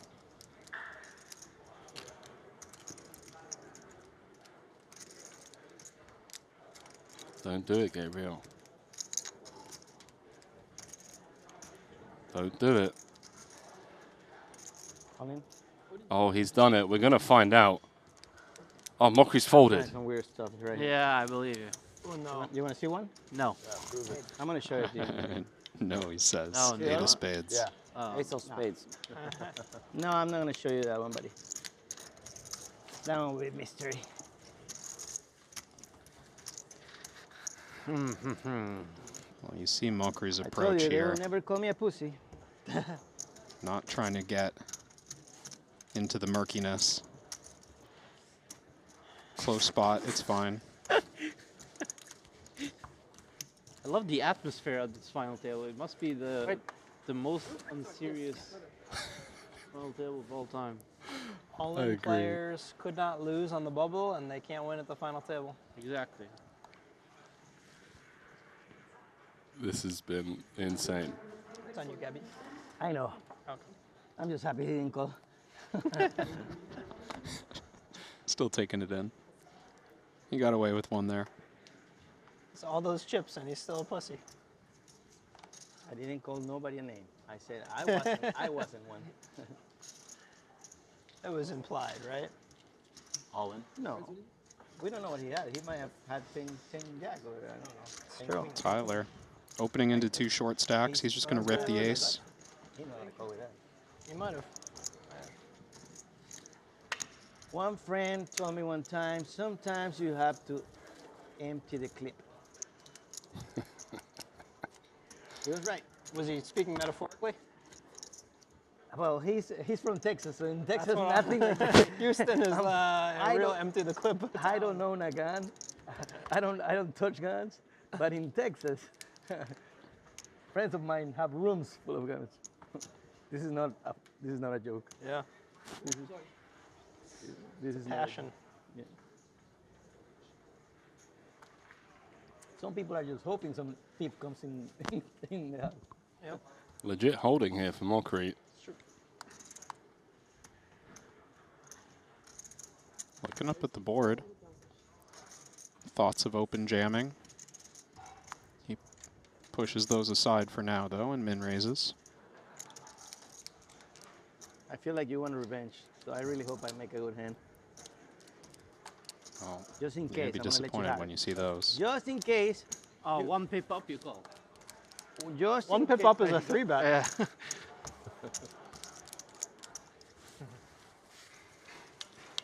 So I really 6 thought you were hands going to win left too. Me too. before Yeah, we I go don't on know. I our had a... first break of the That final was from table. the GTO lab. Yeah? Yeah, oh. Yeah. Makes sense. Now everything is explained. Everything makes sense. Have you seen there's 2 GTO labs here? Yeah. But the guy, that guy is only at the podcast, I think. Yeah. Who's the main owner of GTO Lab? There's a few of us spread.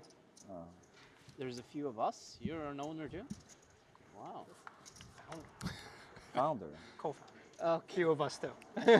Who's the other co-founder? Sounds impressive. I think I know Nick, Dan, Orpin, and 2 guys you guys don't know. Jaffe's gone from dolphin trainer to co-founder of a poker company. Well Is it played, mate. profitable yet? Yeah? Doing good. What is it? Getting moving. It's not like they have a lot of cost. I can beat 9-3. No? Don't know in the future, but as of now, I can beat They have a 9-3. lot of cost. Beat 8-6 as well. Like, Marketing stuff and making Just all flats the 2 stuff, 8s out of like, position. Oh, come on, man. Stuff must cost a bit, yeah. What is Not going like on? it's free, man. You gotta rent a ton of servers for a long time. And It's Middle yeah, set the against rest, bottom like, 2. Servers and stuff. It's not. I mean, this is just... that's big cost. This is so It takes ridiculous probably for a long time to Staffman. do all If you do it right. Yeah. Previous This is companies did third not, against so second in we pay a lot chips. Hmm? Jaffe and Boyven correct, which are just going to be loving this. they're I not a mean, sponsor. GTO Wizard didn't. 400k ladder. You're throwing shit on GTO Wizard? I was just making Gabriel sure they were just a sponsor. flats. I mean, the company was founded because Nick thought it was such a piece of shit. Nothing in this. 2.2 million out there. 3 of spades on the turn. Not going to slow Tyler down, Nick actually you is would the biggest think. troll. Nick is the biggest troll. I don't see how the money doesn't go in. Nick. But he can sound very serious. Call. Oh my, that was Such a quick. loose term. Staffman's drawing dead. Well, I'm gonna win this one. Staffman is drawing dead. Pure cooler. He went for all of it. If I don't win this pot, I call somebody that knows somebody that knows somebody to figure out what the hell is going on. Back Pablo Escobar. Never getting away from that. Start counting. If an 8 comes, you do not win. Yeah, then I would cry for a long time. Cooler. What is going on at this final Mademoiselle, table? s'il vous plaît. Merci. Staffman's down to 4.5 bigs. So that's going to put Jaffe and Boyven in the cage.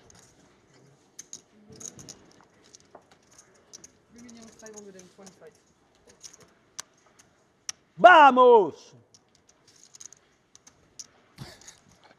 Nervous guy. Yeah, very nervous. Nervoso. 3-5 1. Nervoso. Nervoso? Nervioso, sí.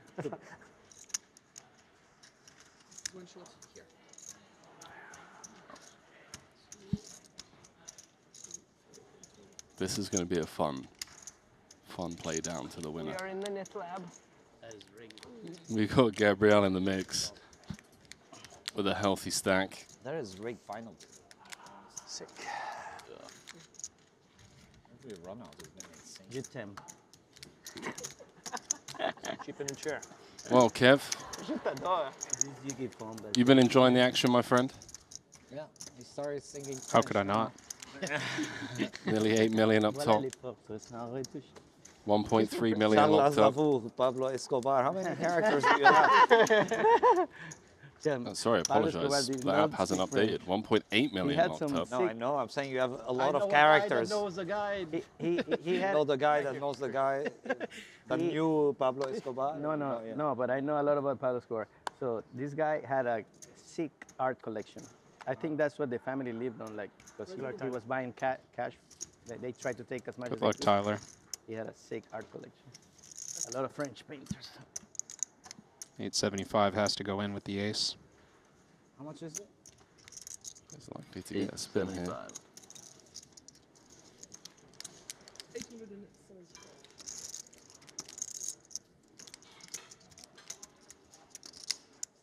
Call.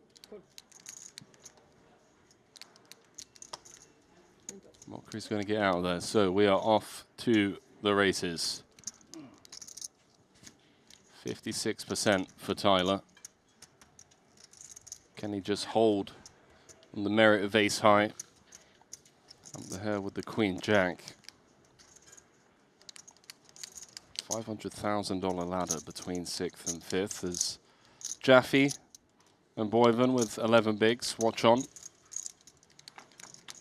You know who they're rooting for. They're rooting for a queen, jack, or a 10. To secure that additional $500,000.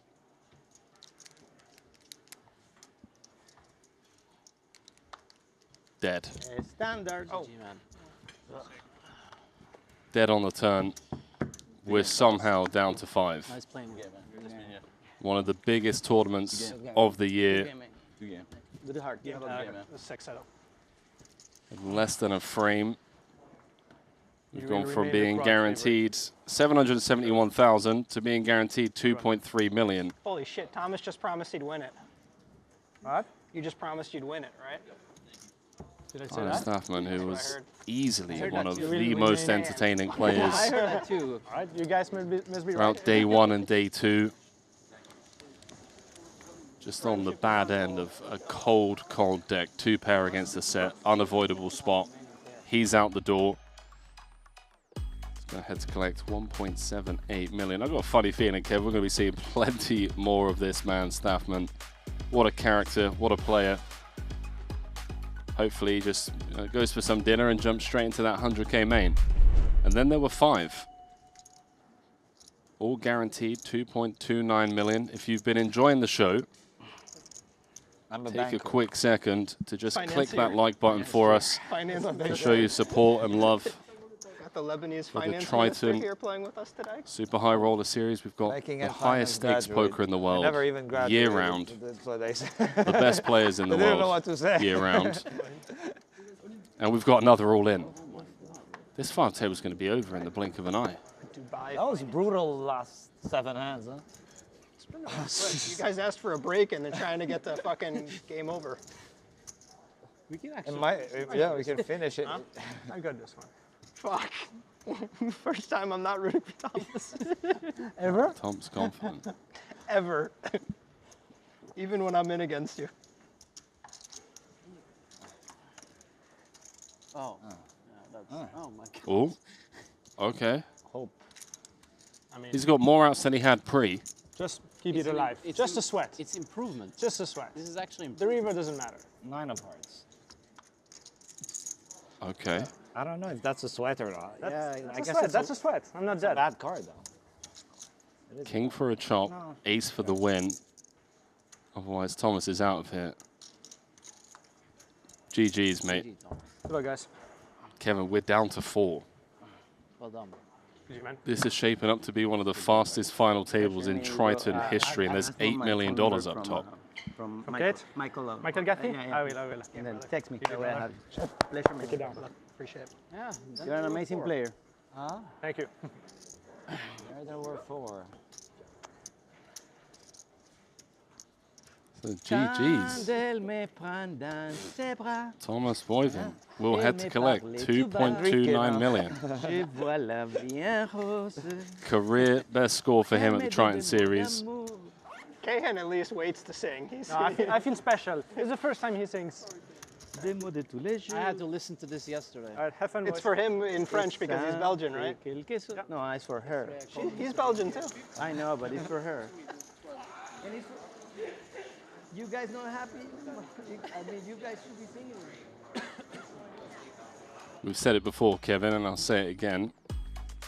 It wouldn't surprise me if in a couple of years from now, we're talking about the multiple-time Triton champion, Thomas Boyven. He is one of the most impressive on tour. Such a tough player to play against. I feel like every hand we've called the action on has been a bust Guy has out. no chips in the pot and he's staring me down like fucking 2.9 million locked up. Short stacks taking their necessary ninja. spots. Good lord, I can't wait to get him. Oh my god. Okay. Always this with Can. It was Always blind versus nines. blind. Yeah, Or but only I rather, can win with 9. Can I snap the like Button 6 versus straight blind. all-in players losing? Yeah, but only I can win with 9s. It was nice playing with you, John. Oh my God, he's saying the pre-goodbyes. I'll see you in the main event. it does feel like King Queen suited has about 80% equity right It now. does. It really does. Good luck, dude. You've played beautifully. No, the prepay. He's You like. guys take this? Yeah. Oh my You God. can just go red. Just go red. The pre-timing. I can keep this or you take it? No, you keep it. Okay. It's fine. The pre-timing. You know, I did a Christoph and I see Christoph. How can I not win? Huh? Christoph puts the head to the side. Well, maybe you're right. Forward. It's not good. King in the window. Hey, wait till the turn to put the bag on. You Thanks should for the- stand thanks up for the now coffee, and Albert. put the bag on the turn. Just stand up now and do the bag on the turn. We're Feels 2 awful cards sad following away your instruction. from being down to the final 3. It's a flush draw in case. We've only been here for an hour and a half. We're gonna need that. We're gonna need that K-hand 9. Yeah, you're not that lucky, I'm sorry. What is this? You're not French. Belgium. Yeah, pour la patrie as well. Oh, Thomas calling for a 9. It's a queen for dessert. Buddy, playing well. Mockery improves Good meeting to kings and queens. Too. Good luck. Jaffe Stuff, Albert. Playing with you. Nice playing with you. Bye, bye. with a sick run in this 250K. That was the most insane 7 hands I've Yeah. Everybody gone. Hey, we're taking a break. We didn't even take Hey, we're taking a break after 2. You hear the players say that's the most insane 7 hands they've ever played. The reason for that is that we're down to 3 players.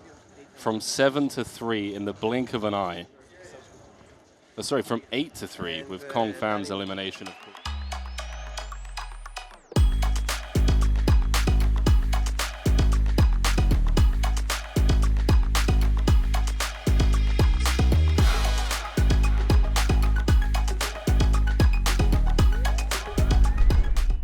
me to buzz? We've got Dylan Weissman jumping in with us. Oh, really? Not gonna be that easy. Come on, buddy. I told you this yesterday. Remember that Deep stacked poker. It was gonna happen? I told you. I told you it was gonna happen. Don't say I didn't tell you when you brought me those waters. I don't think anyone's going to bust on this hand, Henry. You sure? Like, I mean, let's watch, but... You haven't even had the chance to get a word in for I've been waiting for, like, there's been no pause in the chatter, no pause in the video outros of players leaving the stage. These guys have gone from being guaranteed 967,000, being guaranteed 3.5 million in, what, an orbit and a half? By the way, average stack, 67 big blinds. Yeah. The short stacks just evicted one after another. Gabriel was bluffing at the turn with pure nothing here. Cahan picked up a pair. Feels like a dicey river to continue bluffing on. Four-liner on board, flush gets there. You've got ace-5 of spades. Yeah, but at the same time, how could you ever have worse than ace-high? It's a convincing story. I mean, I say that, and Kaihan has dust, and he hasn't released yet. So maybe it's not a convincing story for Mockery.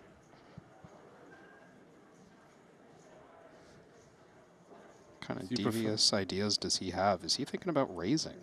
Yeah, I prefer clicking than hero calling, just in case Gabriel is bluffing with a better hand. Like a, I don't know, a random 10 that had an open ender on the turn. I don't know what Mockery has seen, but it is insane to me that he hasn't folded already. Not twice. Don't let me bluff you twice. Not twice. You got me. Not twice. No, this one is a secret. Okay. I'm going to show you one at a time, buddy. People are just here to fire. You know, with 53 big blinds deep, it wouldn't surprise me if this is finished in half hour. Could be, but it could also take a long time. Depends on how the chips flow. I'd take the over on 30 minutes. As would most people. We might just go to a 3-bet pot here. Curious to see what sizing Albert decides on here into the chip leader for his 3-bet. Well, Albert is the shortest stack off of 31 bigs. 5 seconds. 1.8. Raise 1,800,000. Is that all right with you? I like it. 3.5. Feels good. 30, a little north of 30 big blinds. Yeah, could maybe have slightly sized up, but this feels pretty in line to me. I think one of the hard things is that you really want to deny Cayenne from being able to call hands like this, hence maybe slicing up slightly more. Because this is what we'd call a loose peel from Cayenne here in position. Yeah, but he's the type that just goes after it. Yep. This is Albert's favorite hand, 6-5 suited. Is it? Yeah, you were saying earlier on. There was a spot where Albert opened button, Mockery had jacks in the small blind, and Albert was furious that he couldn't continue because he just loves 6-5 suited. I love that. Speaking of continue, I'm very confident we're going to see a continuation bet here, probably on the small side. A quarter pot, 20%. Yep. Looks great.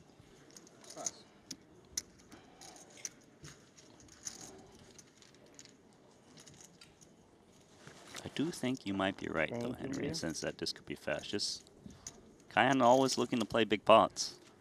From what I've seen, all three of them are just willing to play abnormally big pots. It's crazy with the payouts we got, too. 3.5 guarantee, 5.2 for second, and 7.7 for You guys eat first. something? Or we should go have a nice dinner after we're done? No? I ate just now, but oh, really? Let's see when we finish. Denied. It's a very polite way to say Might no take 4 thank hours. Might take 4 hours. True. But the Or it might take 20 minutes. At the pace that we're playing this, it might take 3 hands. Yeah, but now That was fucking we're incredible, quite deep. That was insane, yeah. That was insane. That was the Rui cow. the boom, boom, boom. You knew I had aces, huh? You had the aces? Yeah, that was the opposite of how the bubble was, honestly. Yeah. I guess we got was the longest. repaid of the time on the bubble. We went from 7-handed to 3-handed in like 5 hands, 5 hands, 6 hands, something stupid. It's pretty fucking insane. Not only the fact of finding those hands, but also the fact that that you bust a player. Sometimes you cannot bust a player in 10 tries and then suddenly boom, boom, boom, boom. Yeah. Yeah, It's crazy how that works. It is always weird when you're at a final table like this for the stakes that they're playing, and you have an expectation of what it's going to be like. It's like, I'm going to be here and I'm going to grind. I'm going to really dig my teeth in, and then people just start dying immediately. It kind of feels like the wind got taken out of your sails, and it's a beautiful thing because you made all that money, but it feels very different. Like, I've had final tables where it takes forever, it's a real big grind fest, and ones that just snowball very quickly. And the snowballing ones, it really, like, you're preparing so much, and yet it just happens really fast. I can see why these guys are maybe slightly confused even about it. I'd be okay if it ends quickly, as long as I'm one of the remaining 3. Sometimes you want to get your money's worth, though. It's like, it's very rare you get to make these FT. I mean, you are getting your money's worth if you get the pay jumps. Yeah. Well, case in point, your 75K. Yeah. That was grindy. That was a drag. That was one of the most intense final tables I've ever played. Not only was it grindy, it was every decision was challenging. Yeah. Like, there were no clear spots for anybody at the FT, really. Might be challenging for Gabriel to get away from the 7 against Kyan Mokri as played. Yeah, I was going to say, it's going to be a bigger sizing 2 here. In the limp node, Cayenne definitely going to be doing well, like the suited kings and things like that. There's a little bit of history here as well. I don't want to read too much into the dynamic, but Gabriel's been like showing one card to Mokri. There's been a lot of like verbal jousting. Cayenne's been calling Gabriel like the new Pablo Escobar of poker, and like Gabriel's kind of been doing it himself as well, you know. Yeah. So there's a fun dynamic at this table right now, and I feel like both of them are just really excited to get one over.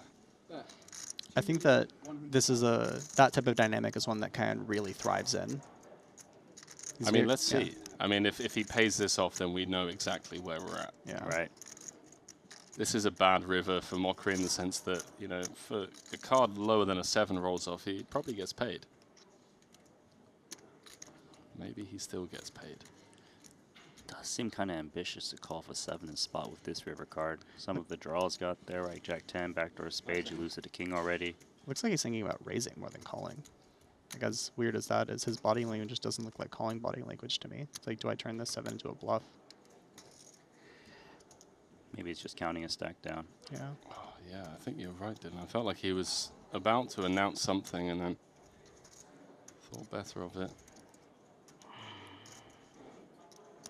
The longer he tanks, though. Yeah, the way he's... Now it feels like yeah, raise is out of the equation.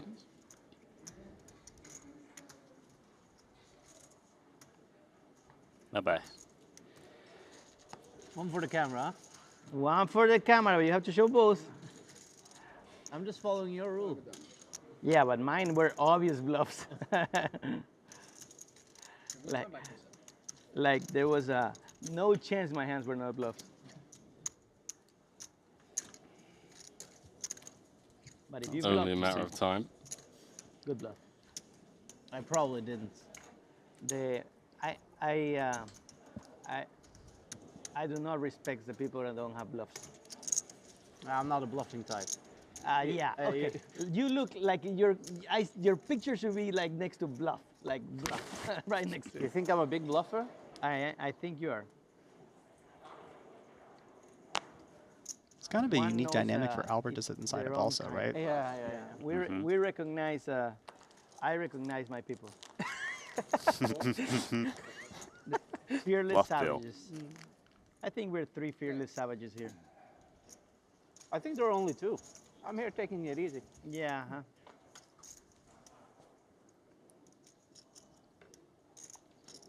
I actually think this is a dynamic that Albert's going to be very used to, playing in Bobby's room, things like that. There's a lot of people with big personalities going back and forth, like these rivalries that show up. And he really is someone that kind of just sits back and observes. He's an incredibly observant poker player. Nice stab. Very well played. I better save my chips. When you play a big pot against him? Yeah, for a big bluff or something. Yeah, stack him. As I said, I think Albert's very well versed. All right, I want to try and not butcher this story from Albert, but lifetime. That's my hope. Albert's playing like 100, 200, 400. Your hope is what? That we end up heads up? And merit. No, that I end up heads up with him. Why not with me? Because I think it's going to be more fun with him. Maybe he'll get your wish. Gabriel wants to get heads up with Brian. I'm just saying more fun. I'm saying easier. You're saying easier? Yeah. Who knows? Who knows? Raise 500,000. Just look at this. Rui Cow. Rui Cow. Oh my God. Give him something! I had something. We both could play blackjack. Huh? We both can play blackjack with those hands. No, I had surrender hand, for sure. You have 8-3. Whoa. You No, don't surrender on 12. Oh, no, that's... Oh, it was 9-3? Never mind. It was 9-3? Yeah. Oh, okay. I saw 8-3, sorry. Yeah, the Rui Cow, the 9-3. No, Rui Cow is 9-3. Why is that? Ask him. Yeah, you should call him and ask. I'll give you his number, you can call You don't have a favorite hand? Give you his number. Like a weird favorite hand? You can call it. Yeah, random text. Really. So 250, 257. I'm sure Rui would appreciate getting a short in random the- text I'm from a short in number the he pot. doesn't know. Yeah, about I, 9-3. Yeah. Yeah, Rui, if you're out One there day I made a big call for in a watching, big cash game. I'm sure you are. I'm sure you care a lot. let us know. That might be my favorite hand.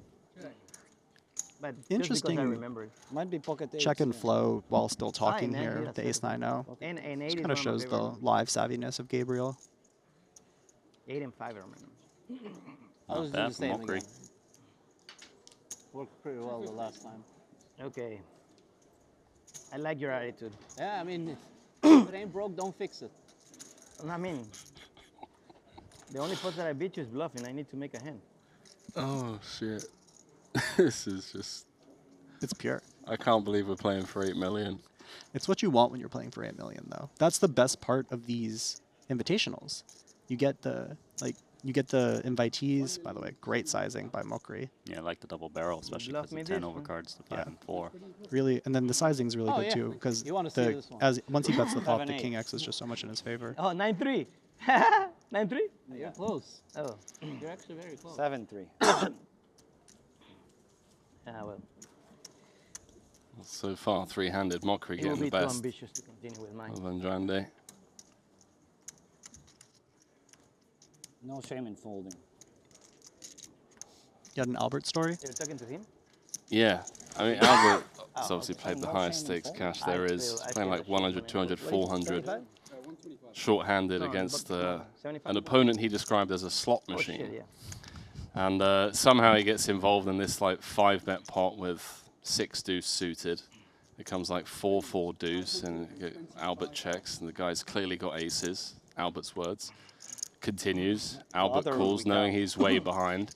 Turns a queen. It is too, by the way. Albert checks, the guy bets, and Albert's just like, okay, I know I've got 2 outs here to just try and spike a deuce, but if I do, this guy's going to just, like a slot machine, when you hit the top prize, you're just going to empty $1 million onto this table.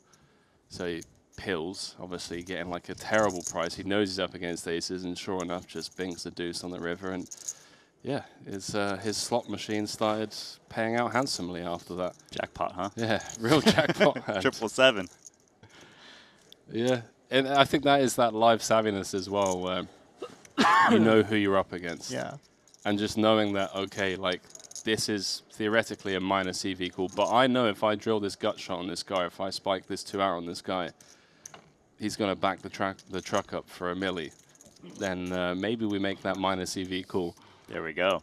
Yeah, that's the thing you need a live sense for. Something you will not find in a solver. 100%. That story D-Nex told the other day about Ivy was fascinating. He was saying, like, Ivy used to go to Bobby's room, And within 15 minutes, if the wrong guys were winning, he would leave after 15 because those are the guys that Ivy knew he needed them to be losing in order for the game to be insane. But when they're winning, they're playing straight. You know, they're not losing focus. Right.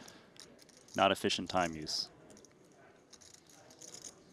I think that the sharp gamblers, someone like Ivy, someone like Albert, the way that they survive for so long is because they have to give action over time, right? So they will give action, but they do it in the right spots.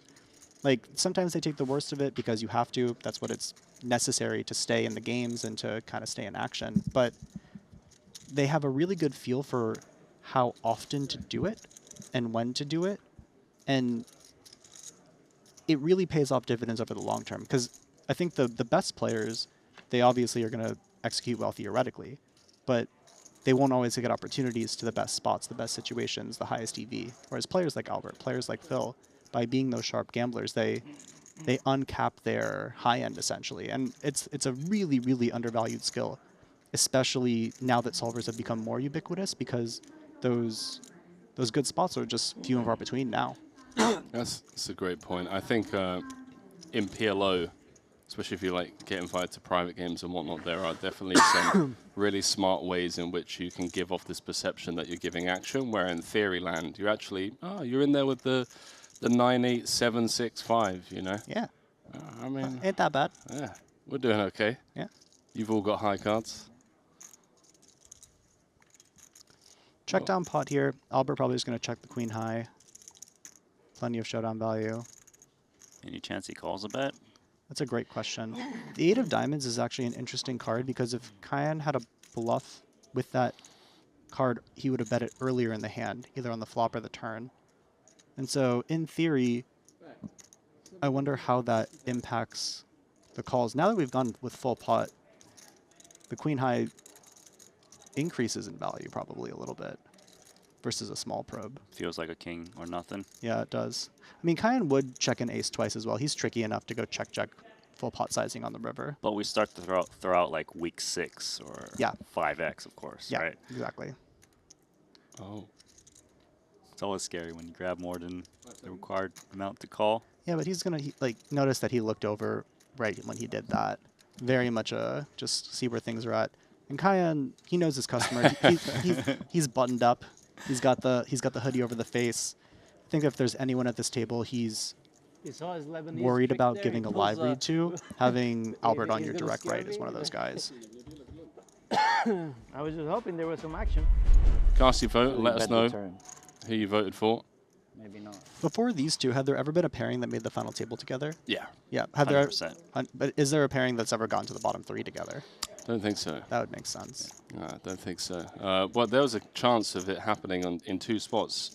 Thomas Boyvin and Tyler Staffman also made this final table. Oh, wow. So they got 7th and no, that's the different vote. It's the cast the vote. Yeah. But yeah, it was close. Uh-oh, don't do it, Albert. Don't do it. You'll be out of the tournament.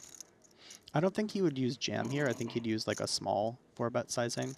Right click or fold. Yeah, you don't have to jam here because this is the small blind has a more linear 3-bet range than the big blind, and so the click isn't as effective against a linear range versus a polar range. But Cayenne is pretty out of line, and so you can maybe assign a couple more of those polar bluffs in there versus the linear ones. So I'm guessing you would expect more polar bluffs from the big blind? Yeah, the min click would come in more against a big blind 3-bet range because the big blind gets to flat a lot of hands, whereas the small blind and ICM has to play more 3-bets with their linear combinations. Right, so the big blind 3-bets, which are polar, more like the offsuit hands, the big little. King 4 off, exactly like that.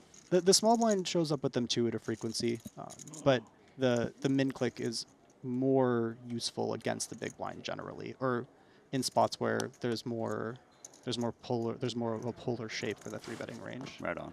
Yeah. You two are speaking French to me.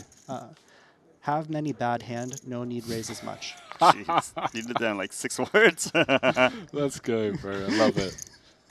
Explain it to me like I'm 5, but also like I'm a turbo autist. That's what that was. What an absolute treat this is. You've got these guys battling out three-handed for 8 million. Then if that wasn't already enough, we've got the 125K final table coming up. We've got David Coleman, chip leader, Martin Cabral in second. Oh, man. Got Brandon Wilson over there, Dan Voris putting up punch 3, Bring Kenny. So, if you're liking the content, chat, the millions of dollars up for grabs, the trophies, the bracelets, the best players in the world, take a couple of seconds and drop us a like over on YouTube. Really does help us grow the channel. We are all slaves to the algorithm lords nowadays. Apparently it helps us reach a wider audience. So do take a couple of seconds and show some love. It's much appreciated.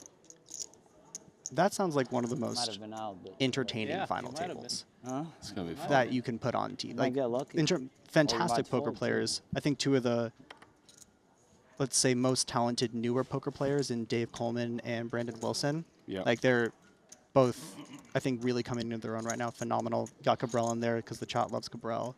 Some goats like DeVoris, Bring Kenny, Punat, obviously.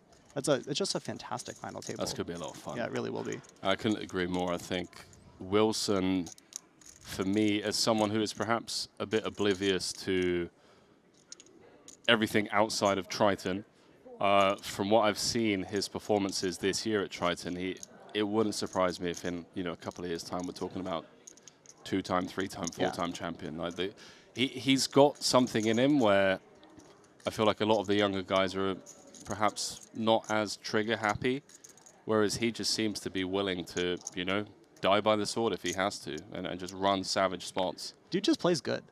That is what it's like. He knows the answers. He has great feel and intuition, and he's willing to go with it. And I think you're right. I think it takes experience to really lean in heavily enough to that. Is that a? I thought that was a. Yeah, this makes sense. Half the pot, made the flush. Great fold, quick fold. It's weird that you're suddenly so silent. Well, there you go. You have to get them started. Huh? Yeah. I have to do some analysis of how we're going to approach this. You have to do analysis? Yep. Yeah. The brain is working.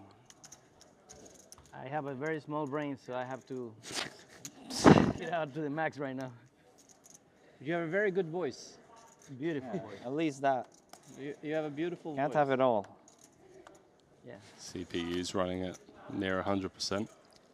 I just want to say this is honestly a masterclass from Albert. If y'all, there's a lot of like GTO and jazz that gets talked about on these streams. If you are the type of poker player that wants to focus on live tells, how to create a good table or a dynamic, whatever, pay attention to what Albert's doing right now.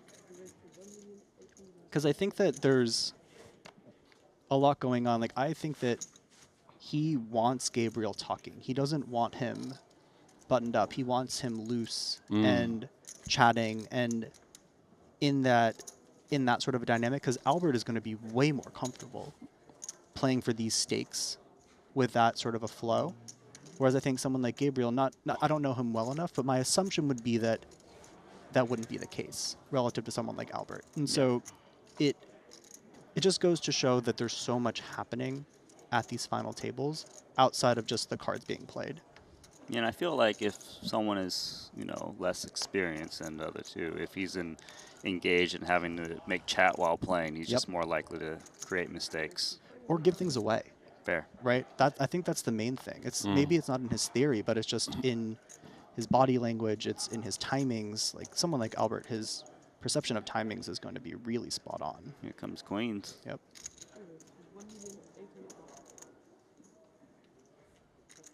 Everyone taking it in turns to 3-bet. Yeah, they all use the same sizings too.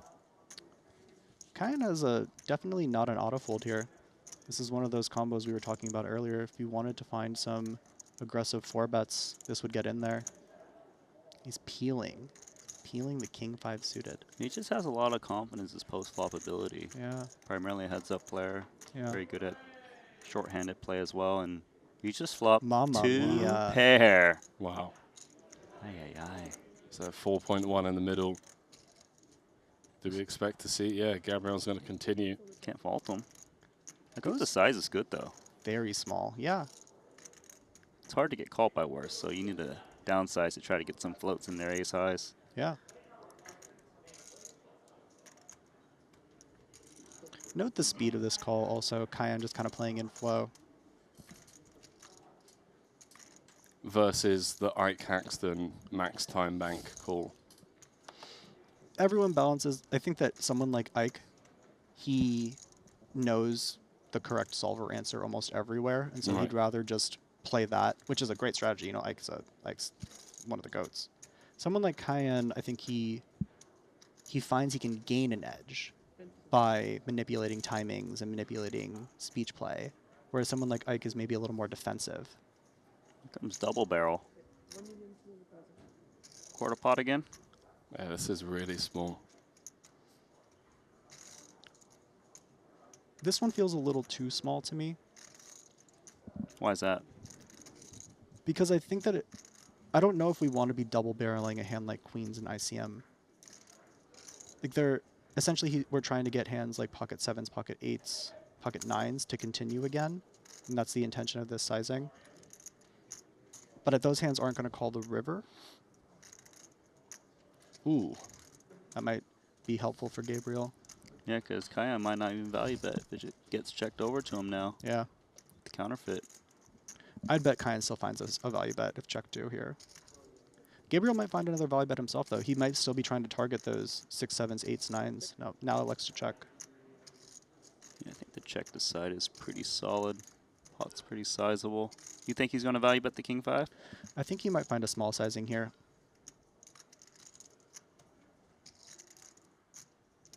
That's if he expects Gabriel to be doubling with jacks and queens, right? I don't know if that's a given. He used that really small sizing, though, and I think Cayenne is aware that that small sizing aligns with the queens, jacks combinations. Right, and if he was up against a king, he'd want to keep... If he had ace-king, he would want to keep betting, you're saying? Yeah, and betting bigger, too. I don't think ace-king goes for the 25-25 line. And then check. And then check, yeah, exactly.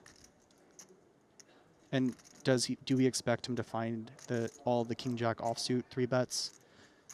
For example, unclear. I don't think you're going to call anyway. Does find the check back. Yeah, it was queens. Easy fucking game, huh? Mockery. Easy fucking game.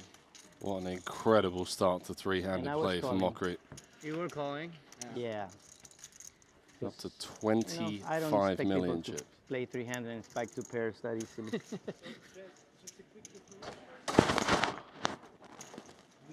have 2 hands remaining at this level, but because we're still three-handed. In this scenario, the blinds would raise twice in a row upwards. So I'm gonna have 2 hands at this level, so 4 extra hands at this level. So Mockery's up to 100 bigs. And he's got both of his opponents on the ropes. Gabriel down to 27 bigs, Albert down to 32. Avocado toast. I hope I see one fucking poker hand in your fucking history of this fucking final table. Like one attempt of a poker play. Fucking fucker. Mute your streams, chat. I hope there's no kids around. I just flashed. Hopefully there's not too many children within ear's distance. Yeah, three-handed. Let's fucking. I expect Albert to really start tying it up here. Like this one might still go for limp because it's a good choice. Pocket kings now. And this would be a spot where Cayenne would attack. I mean, this is not going to be a call from Albert. Just going to go fold relatively quickly. 850. Yeah, here it is. But that last pot was very beneficial to Albert. Exactly. In terms of chip counts now. Gabriel's in short stack. Gabriel also has to pay the blinds before Albert does. And so his chip advantage is actually bigger than what you see on the chip counts. Unless I bluff him, not even with queens. So my only option is going through you and at least making more money. So let's play you and me. Can you sit over there just for a second?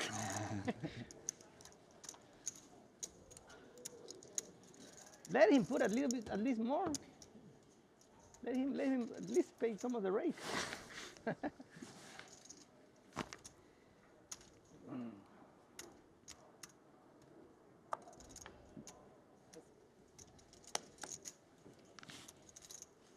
Let's see if he tries to get involved with 8-4 offsuit as a chip leader. Feels like he can get away with these limps more against Gabriel, who's probably isolating a lot less with garbage hands. But look at the Queen 9 offsuits attacking. you win. A hand that doesn't normally attack. Easy game. Yeah, now that I'm That's tilting, I'm surprising, always honestly. stressed. Queen 9-0. Yeah? Seems like a Yeah. very intuitive But check I'm back. not gonna have no fucking hands. I just have balls and intelligence. Oh my God! That's all you need. Einstein now. Oh. New character unlocked. No. Zero Einstein. I told you I have a very small brain, but I have to. If I focus, I can make it work. So It's okay. So if you have a very small brain, I'll figure something out. You already cashed for 3.5 million. Not the same to you. Yeah. Let I'm the happy. king. Let the. No matter what happens, I'm happy. Well, of course, because you're getting the hands. Yeah, but that's how poker is sometimes, unfortunately. It is. That's got to be my new favorite quote. Never quoted at the poker table before. We've got balls and intelligence. Yeah. That's great. I think a lot of live poker players would characterize themselves in that one. No 3-bet, huh? Honestly, pretty loose defend here from Albert. 7-3 suited. Loosely connected. Yeah. Up against trip 4s now. Yeah. Kyan's going to use the small sizing here. And this would not surprise me. Like, obviously, it's just you can just easily fold it. But if we're going to find a check raising hand and we wanted to defend the 7-3 suited, making it 625 here as Albert. Yeah, but it just goes for quick fold. Good discipline. I think the reason he wants to not play check raise in spot 2 is him and Gabriel have the same stack at the bottom. It just seems more likely Gabriel is going to get chips in before Albert, and maybe he can get that page up. I completely agree. That's why I was surprised we saw the call in the first place. I was saying if he is going to play flat with the 7-3 suited, maybe we are continuing to go down that path. But I completely agree with you. It makes sense to just preserve some chips and see what happens. Exactly right.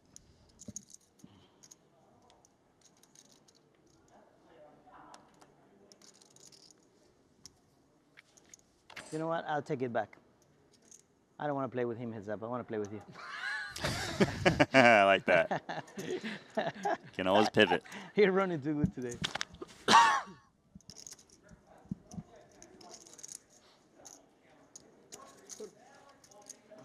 I was going to continue to try and limp in against Mockery.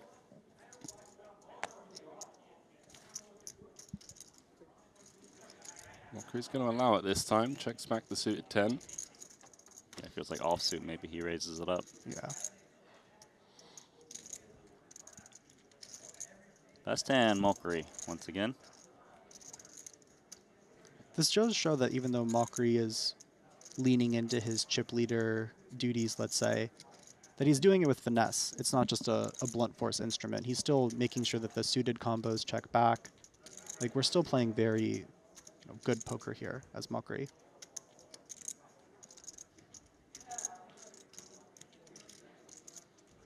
Let's see if Jack High wants to stab or not. Let's have a gut shot. We will be winning now in the best hands as Albert. Mockery is pretty unlikely to have the ace-x combos. The most queen-x combos will have some 10x combos, but even those offsuit queen-x's, those will be raising pre-flop. Makes sense that Mockery plays check back here again, because I do think that Albert has some check raise in him on the turn. Mockery plays a really well-rounded strategy. I think he has a very solid defensive strategy as well. Just allowing himself to absorb aggression on the river versus opening the door, like you said, for a check raise. Yeah. Look at Jack High. Jack High. And there we go. Get some value on the river. I'm curious if that was a value bet by Albert. You think that was a value bet for Jack High? I don't think so. It was he won big blind. So essentially he's trying to get a 10 to fold for one big blind, or a king to fold for one big blind. I'm curious. He just said he was value betting. Yeah, yeah. I think that was a value bet by Albert. Against. Against what? 9x, 8x, because these are some spicy, spicy individuals. Yeah, I guess you put the wrong spice in. Maybe Got it try wrong. and fold out a chop with jacks. And that's what I was thinking. Yeah, maybe. that's possible. Jack high. Yeah. I mean, he knows when he gets snapped that he's never winning. Let's Gets go tanked in, for you a and me, time we bank, maybe combine he is. forces, and we go against him. You always have a plan, huh? I mean, Mockery's got my spots 2/3 with of the him chips are in play 1600, now. You guys' spots are 200,000. Some quick mats there, Might as well Henry. do it. Thank you, mate. Fantastic. Appreciate it.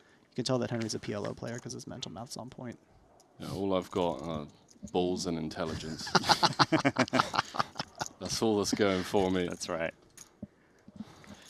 Hey, Shaq is looking sweet against Albert.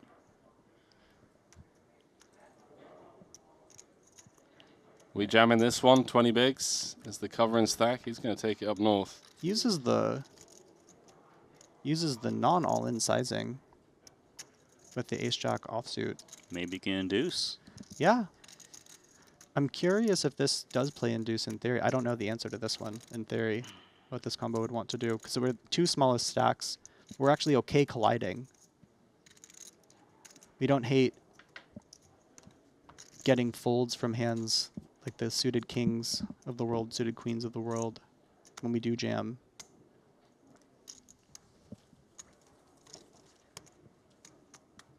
Yeah, it's an interesting one. I don't know the answer to that in theory.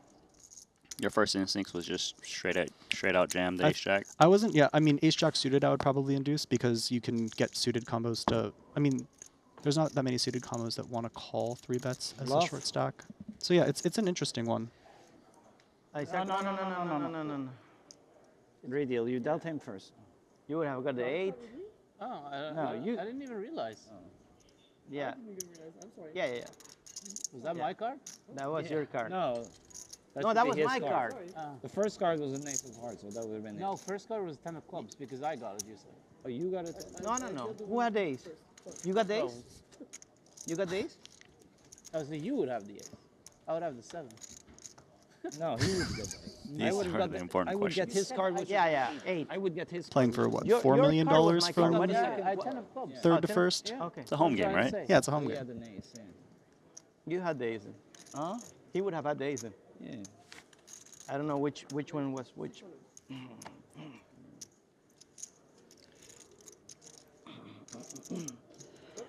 I like the flat here of king 9 suited. For chips, it's definitely a These flat. ways I'm there. So curious if I pop if you guys, I in pop you guys at theory, once. in the ICM dynamic, we want a flat, especially for with one. Albert being the short stack. Maybe we just want to My create friend in collisions. Houston used to say, two birds Puts us for in one situations stone. like this as well, where Yeah, that's a we're saying going to that have only your to friend call in the bet on the Houston flop said. when Cayenne This is bets true. That's what I E25. said, my friend in Houston. That was the first part of the conversation. I know. Oh man, I can't keep it together. Sorry, guys. Henry's going to get balls and intelligence just No. tattooed on his right bicep. No, it's just you know when someone is so quick with their banter, like Albert is. Yeah. He pointed out some of the games he's played in. Yeah. Like Gabriel says, "Oh, my friend Houston used to say 2 birds with 1 stone," and Albert just snap responds like, "Yeah, only your friend Houston has ever said that before." And it just completely went over Gabriel's head. Speaking of going over heads, this is a very lucky turn for Gabriel.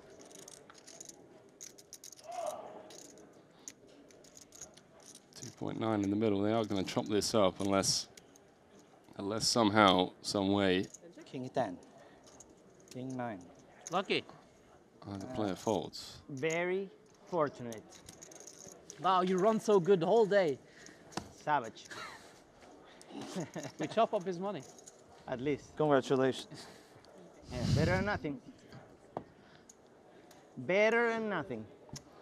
We got a few in the chat saying, does anyone know when the 125K final table starts? Yeah. Once we wrap up with this, we've got back-to-back FTs. So you're staying in Dubai for now? I say this every time we're in the booth, but we are spoiled. Dude, it's insane. We are so spoiled. I'm in the booth. I would be watching this in my room anyways. It's a rainy day here in the Bahamas. Yeah. The only difference is I get to hang out with the boys while watching it. This is There's still $16 million to be handed out here. And then if that wasn't enough, we've got the final table of the 125K, how like, where what's the there's temperature? another like 10 million summer being in dished out, Yeah. thereabouts, Yeah. you know? Yeah. normal cities. Like in winter, it's like the temperature of summer in normal cities, if you want. It was very hot when I was there. In summer, it's unlivable, but yeah. Mockery Oh. has very devious intentions for every hand he plays with Gabriel right now, especially know, given the fact that there's a I little didn't bit of play distance one being hand put before between with Gabriel neither the lady, and neither Albert. neither him, neither the guy that played 9-3. This is one of those boards neither where the devious fan. intentions They might were come to always in different fruition. tables. Wow. Oh, Quick check back. no opportunity turns that card. Quick check back. And to be amazing. fair, in ICM, we are supposed to check back more into the covering stack. So subtly sharp play here by Gabriel. I think he's trying to trap Mockery. Yeah. Maybe, yeah. I think that might be the less ICM focus, more just getting trappy. But kill two birds with one stone, right? That's right. Well, So let's that's Houston. see. Big river incoming. Now, what do you know? Oh, mamma mia. Got it. Maybe it's just Mockery's day to win a trophy, a bracelet, and 7.7 million. Some would call it karma. King of spades in Gabriel's hand as well. Mockery's going to probably choose one of the bigger sizings on the river ace once Gabriel checks back. Yeah, here he goes. He's going to go like full pot or more. Like 2/3, it looks like. What do you go with? Nothing but a bluff catcher here for Gabriel. Big sizing. This is the polar sizing, one would say. Yeah, I would think that Gabriel shouldn't be too happy with his hand because a Let me lot pay of you his off check before I back feel like causes shit. an ace and. Well, he says, let me pay you off before I feel Wow. like shit. Flush, huh? Mockery's up to 32 million. Fucking make two. Yeah, I think you owe I 100 think the more, king of spades is what really I don't know if influenced that's Gabriel's decision here, on top of, as you were saying, Randy, checking back the flop, under-repping his hand. Wow. GG's. one more. This could be over soon. Here, Gabriel's I'll on pay 3 you mil. this one. Just to tilt him. He's got 10 big blinds. Albert's got You 17. owe 100 more still. I'll pay you with this one.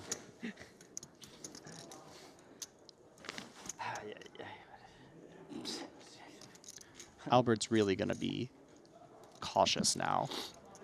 He must wait, right? It makes sense. yeah, Kyan's he's got 80% of the chips. You're looking at a $1.5 million ladder between, sorry, I apologize, $1.8 million ladder between third and second. That, combined with the temperature gradient The day steadily one, increasing The magic tricks. from Gabriel's side of the Vini was making table. The magic tricks. He hit like 17 sets and he did this kind of shit like and non-stop. It's just like Magic clockwork.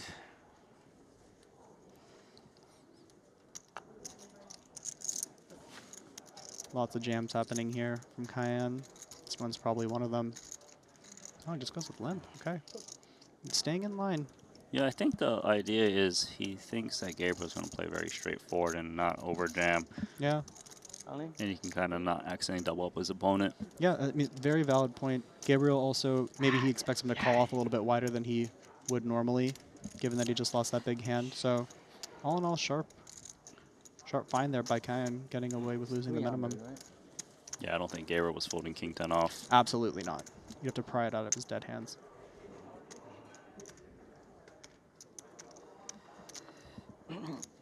And it's hard. It's hard when you had a bunch of chips. You're at a big final table like this, and now you're in third. You have to really keep it together. I had this happen to me just a couple days ago. Lost a big pot, had 10 big blinds. It's like you can either let it unravel, or you can still try to make all the best decisions every single hand. And that's Gabriel's job right now. I expect Kaihan to open the button very wide, given that Albert's in the big. Yep. Albert shouldn't want to defend 5-3 suited straight into the muck. I'm a little surprised. Dude's just vibing. Knew Gabriel had eights. Yeah, smelt it. Smelt it. Gabriel going with limp Oh, here. trappy, trappy. Wow. It looks so Oh, weak, and king queen is in, right? Yeah, it's in. Wow. This is it. He's going to snap him so fast. Gotcha. But it's a flip. Come on. Eights. Come on. We're off to the races. It could be yours. You have the king or queen? At 5-3 of spades. We are off to the races for Gabriel's tournament life. Does have the best of it currently.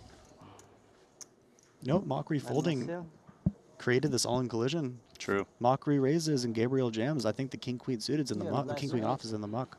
Agree. Just a casual $1.8 million flip. It's your lucky hand too, huh? Guess I don't have a chance against your lucky hand. It's a good hand. It's a really good hand. That is true. Gabriel did say eights is his lucky hand. Albert going for the reverse juju here. Of course. Wow. Just calls in the 10 as well. Yeah. Albert loves calling for paint on the river. You choose. You get to choose which called paint. for it earlier and hit a jack on the river in this tournament, if I remember correctly. I'll take three-sider. What No do you know? cider! How much is it? Gabriel finds the hold. Albert's down to just 4 bigs. Merci beaucoup.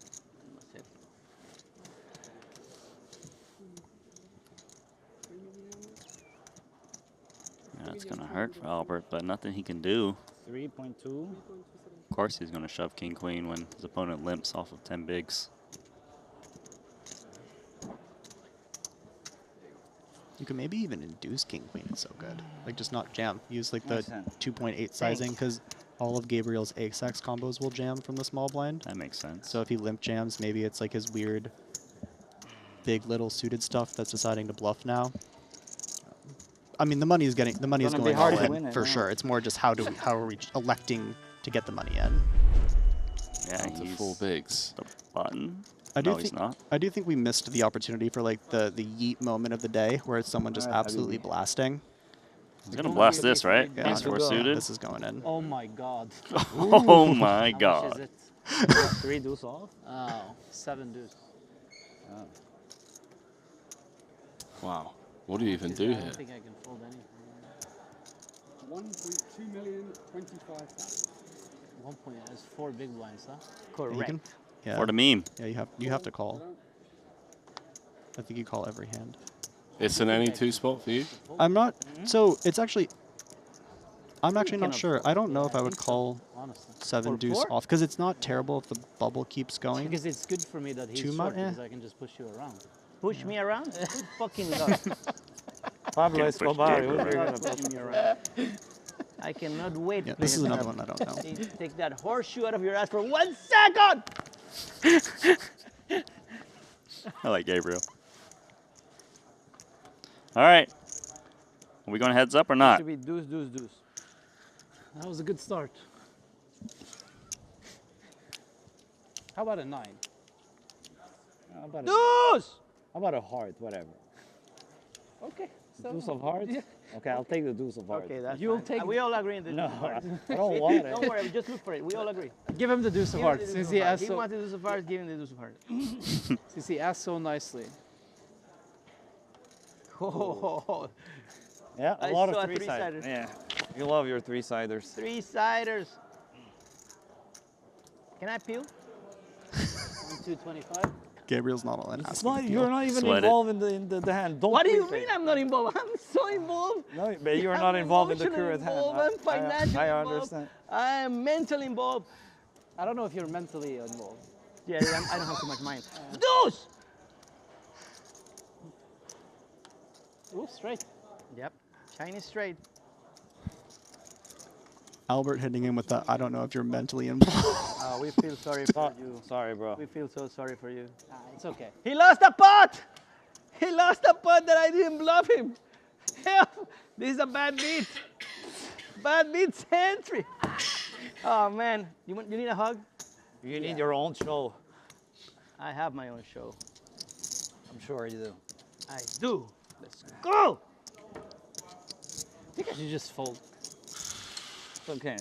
Hey, if you fall that, I just throw a feet just for the kick of it.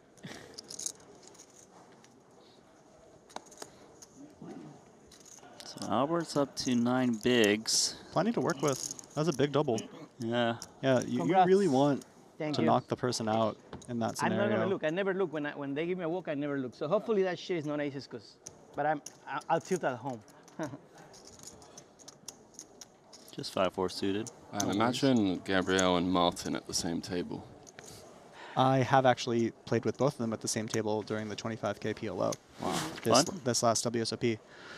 Martin, before being in the tournament, walked up to the table loudly having a conversation on his phone, not in English. And then once he bought in, was told to leave the table while still on the phone. And then got in about a 30-second argument with Gabriel specifically, and then busted. And that was the experience. That was very quick. I was grateful. So fast. Yeah, that sounds like a lot of fun. Gabriel and I have played a decent amount over the past couple of years. He's mostly a forward card player, not as much in the 2-card streets. I think he's addicted to 2-card now. I would be too. 8-6 offsuit. Let's put some fight against Albert. This is cool. This is cool. I don't know if this is the hand we want to choose for the small sizing, but I like the spice. Kind of has to just call here if Jack 8 suited now, given how shallow he is. Yeah, he does. The nice thing about playing the non-all-in sizing as the out-of-position player is you get to just rip a lot of flops. Oh, come on. Just rip it. 2.8 was actually probably too big from Gabriel if he wants to use the small sizing. That's okay. I know Gabriel whiffed, but that's actually a really good flop because Albert always jams ace-x pre-flop. Exactly. Isn't defending deuce and 5x. Exactly. It's a great flop for Gabriel. Spot on, Randy. Yeah, and even some of the bluffs pre-flop connect with this. True. Like King 5-0, things like that. That was a bluff. Show him. He simply does not care. I'll show you my strategy. That is particularly relevant information that he chose that hand to do it with. Well, Albert might not be able to use that information if he doesn't run up his stack of 1.6 mil.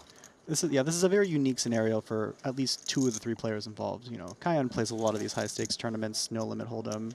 Albert and Gabriel probably will only play them in this invitational environment.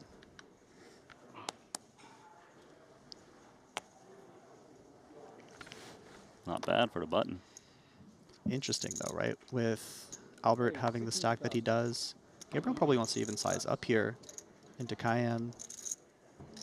This seems like a choice where a pressure can be applied. Pressure as in 3-bet? As in 3-bet. 2.250.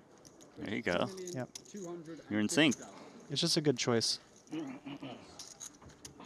Gabriel, it's just like free money, isn't it?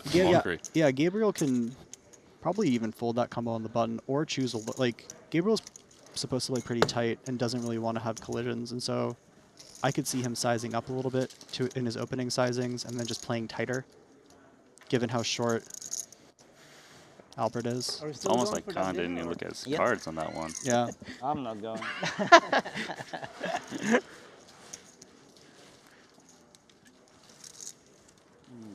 It just feels so dirty to open fold ace-8 offsuit, right? Yeah, but you got to sometimes, right? That's the only thing I've eaten here. That was 2 big blinds. That's worth a lot. Do you know the property? Yeah. I think this real choice here for Albert. 5 big blinds. Has to pay the big blind next hand. Let's go there. Jamming into the shorter stack, so he wants to be jamming his button. Higher frequency. Yeah, good choice here by Albert. Much better. You want to sweat together or this one? I'm only calling with no. This is what I bluff you with. This is what I bluff you with. It's not a good calling hand. Big pickup for Albert. Good find too. It's never easy with deuce in your hand. It's never easy with the deuce in your hand, but with the big blind ante in play, it's just worth so much to get that shove through, because the next hand you lose 20% of your stack with only 5 big blinds, and then your double is worth less. It's very important to get those little spots. You actually have fold equity with 5 big blinds. Exactly. That's exactly right. You have 8-6. Oh, you had eight. Could have even made it, whatever, jack 8 of 4 diamonds. big blinds or 3.5 big blinds pre, just to leave a little bit of wiggle room I should've just for jammed if the 3. jam-rejam situation happens. It's easier But, said than done. you know, these are Much easier more said than nuanced done. ideas. Oh, I was calling that one. Albert gets the walk. That hand has a name in Houston. Everything has a name. Is there anything that does not have a nickname? Yeah, like what hand? What is the nickname of like Jack Deuce? You for sure will find one. No. There was a game runner that liked that hand, and if you win with that hand, suited or suited, he will give you the rake back of the whole thing. You have to win it with it. It's called the whack back. He will give you the rake back of the whole night? No, the whole, whatever there was in the box, they will give you. A small game. It's really good to talk about Years rake ago. and private games on Yeah. live streams. Jack deuce is the whack back. Learning. All in. Call. Whoa, insta call. What is it? Ace king. Live. 2 live cards. Well, I'm gonna have to say I'm rooting for you. That we know. Why are you? Good luck. Good luck. Whatever happens, happens. I'm still here, Habibi. Whatever happens, happens. I know. Standing up. This guy has a These horse two, like this one. invitee If we and lose pro, this spot, I'll start praying or something. best result we've seen at a Triton There's no chance he Invitational loses to this date. spot. There's no chance. There's no chance in hell he loses this spot. Queen 8 versus Ace King. Obviously him. We had Was, now him. It's a bad sign. Yeah, he's down. Albert is down King, to 5 out. queen, Stop 3. there. Top pair, top kicker. No problem, no big deal. Just top for Kyan. Running well, playing well. It's a lethal combo. The hair's down to 1 Still pull not dead. at 5 outs. Queen or an 8 needed, otherwise we are heads up in this 250K Invitational. As the 6 of diamonds completes the run out. What a run. Good playing with you. Hey, it's pretty cool. Sorry for Good luck, best of luck. Huh? What? Sorry if I. No, you weren't at all. Don't worry. So Albert De Hair on the invitee side of the bracket. Invited So listen Norway's to this, Kyan right? Mockery. 4-4-7. I have King 7 of spades. A king with. And they both made it into the 7 with top king of 3. spades. Albert out in third for $3.5 I don't know what million. Checks back. You played I very check well. back. You played very well. Turn. You played very well. A 9 of spades. He leads huge, and I'm like, yeah. You have Mockery just offering some consolation words there, saying that he played very well. Albert has to be happy with this run, as Dylan mentioned. Mainly a cash game player, so to show up in the tournament streets and pull off a run like this, 3rd place for $3.5 million, has to be proud, and always bittersweet when you don't win the tournament. So, tail of the tape, we're heads up in the 250K Invitational. Both players guaranteed $5.24 million. We've got a $2.5 million heads up match on our hands, and we've got a near 5-1 chip lead for Kyan Mockery. You want to go blind this hand? I think that answers your question, Ollie. I thought you had some gambling in you, buddy. You are chicken. You're a chicken. I got to say, the speech play has been a delight from Andrade. What happened? Just a Vibing call? is a great way to describe what he's You been must have doing some out there. courage there, huh? Check. And it's fun to see him relish the moment, Dylan. You know, in a realm where so often, if we're talking about the upper echelons of poker, people can just look as though it's another day and unaffected by outcomes. Seeing the emotion is refreshing. I absolutely love it. This is a unique experience. It is not trivial to make it heads up in a Triton Invitational like this. And as someone who's been able to get to these final tables a couple times in my career, even for me, I feel emotional when I have these spots. And you know, a lot of the more experienced players, maybe they don't get the same, but you know, I'm stoked for it. Positive emotion's going to be associated with this turn card as Andrade flop bottom pair, faced the gut shot follow through from Mokri on the flop after he made it 300 pre-flop as a limp, then 450 in position. It was called, and now he's laid some rope, and 1.5 million has been deployed by Kion into 1-8. That's big. It is big, and I hope that Queen 3 just calls in his spot. Yep. You know, Mokri's got bluffs, very little equity, and he's gone for check raise, but I really would have preferred just check call. This feels to me as if Gabriel is scared that Kyan's just going to get there. And so he's trying to deny the equity for whatever type of bluff that Kyan's showing up with. I agree with you, Randy, that against an aggressive opponent who you know has the capability and likelihood to barrel off, we want to be trapping these very robust combos. Yeah, I just feel like in heads up, you don't need to protect your hand as much because you don't have to wait out a third player and try to get a page jump. Now it's just trying to accumulate the most chips you can with one opponent remaining. And not only that, Randy, but you've got the widest of ranges as we see the blinds widening out to 2 and 400,000. That's $1 million every 2 hands. Call it $500,000 per hand of poker on average that it costs you to take a hand. But the ranges are wide enough that the monsters under the bed effect that maybe more narrow ranges would be associated with isn't as prevalent, and you don't get as many opportunities to make big hands, let alone, you know, play hands like in a big pot. So when they present themselves, you do need to maximize, and you need to conquer some of that fear, right? 100%. And a player like Mokri is going to be able to do that very well, whereas a player like Gabriel, who's going to objectively just have less heads-up experience, is going to struggle.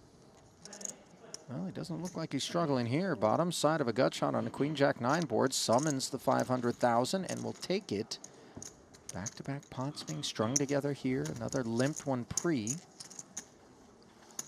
And with the blinds this big, I would imagine that Kion will be more than happy to take limped spots pre-flop, Dylan? With the big blind ante, you shouldn't be folding the button ever, which means that you need to be playing a predominantly limp strategy, essentially. And Kion, as I said, is going to be well-studied, knows what hands need to go into limp, what hands need to go into raise.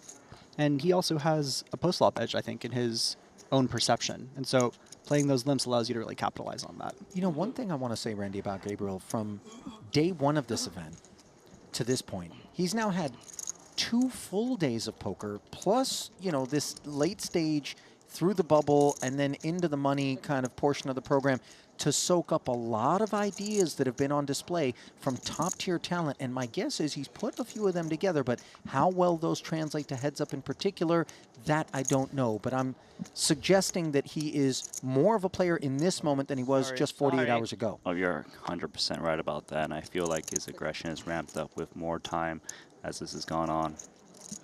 Queens for Mokri on the turn here, and another limped one pre where no chips made their way into the middle on the flop, but that changes here. Min bet from second pair, no heart in either holding. Tell us how you really feel. Jack 7. All black. I'm creative, but not that creative.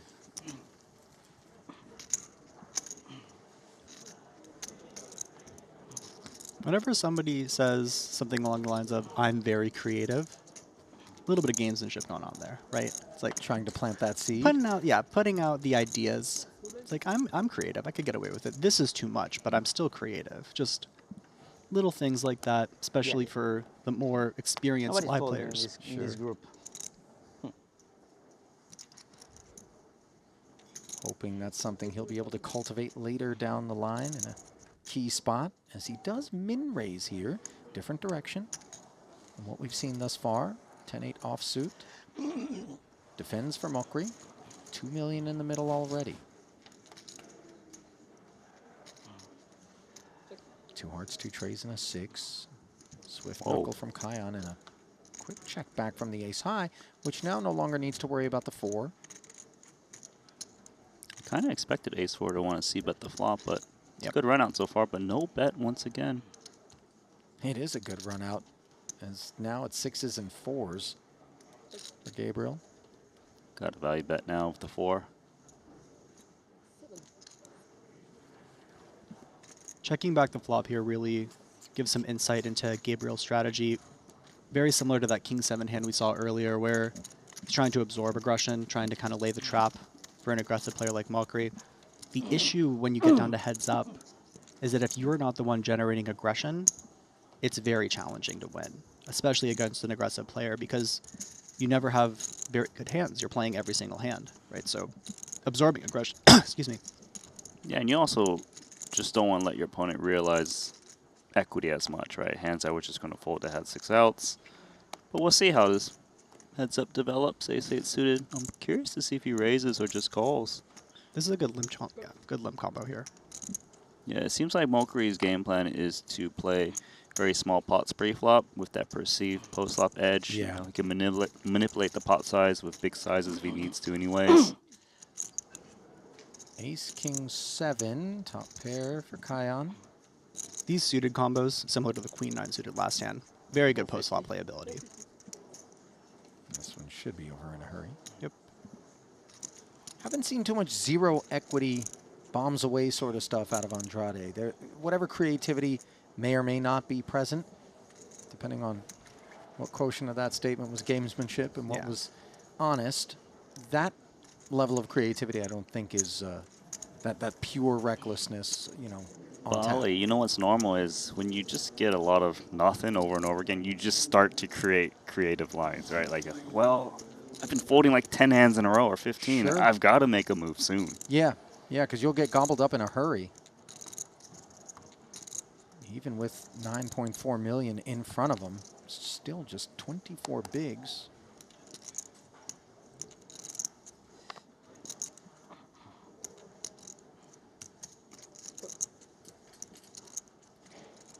Starting off with a limp on the button is Gabriel. There are the holdings. Check back from the Jack-8 suited.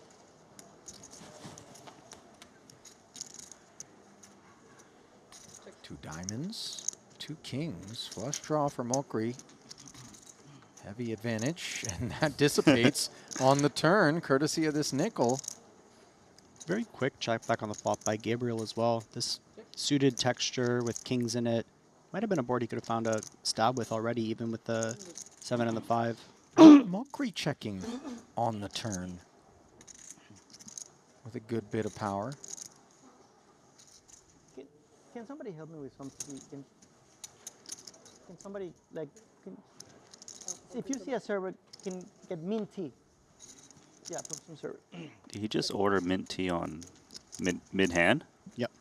Okay. That does exude a level of comfort. And by the way, you know, 2, if you would.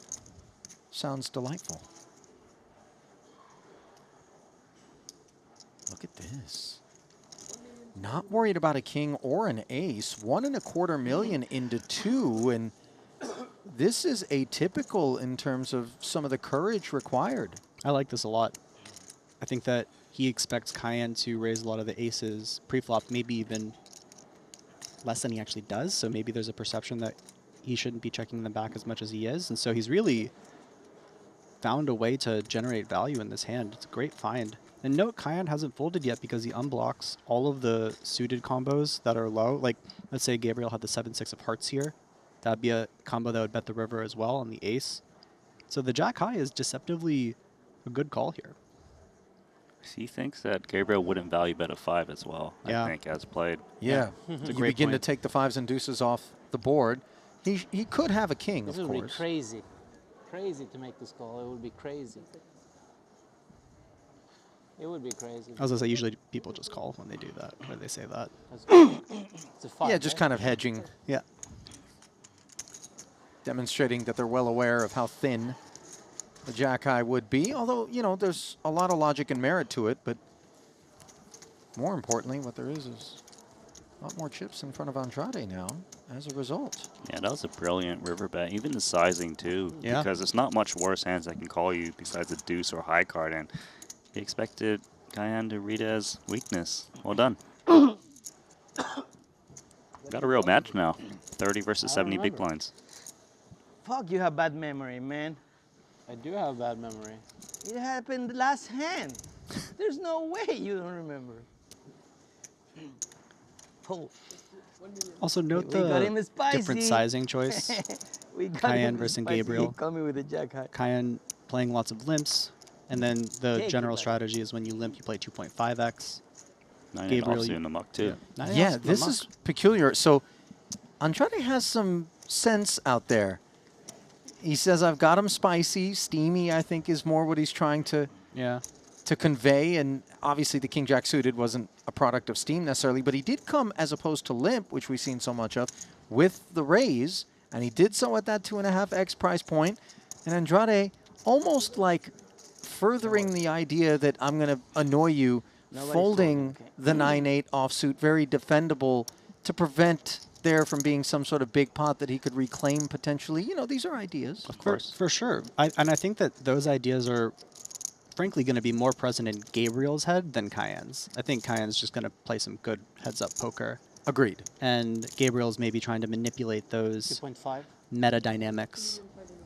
Look at this one. Speaking of. Yeah, unclear how susceptible to that Mokri is going to be, but all of a sudden, big little offsuit. It's decided it doesn't want to take a flop, and it's not going to express that in the form of fold, but rather 3-bet to 2.5 million. Queen 10 is durable enough, and Andrade's got us playing a 5.4 million chip pot. Yeah. No, he doesn't have a good one. Just a king high texture. It's not good for Kaya Mokri. It's not. But he's going to have to find the small sizing for at least one street. Just get all those auto folds out of Gabriel's range. Yeah, there will be no folding with a pair of 10s, of course.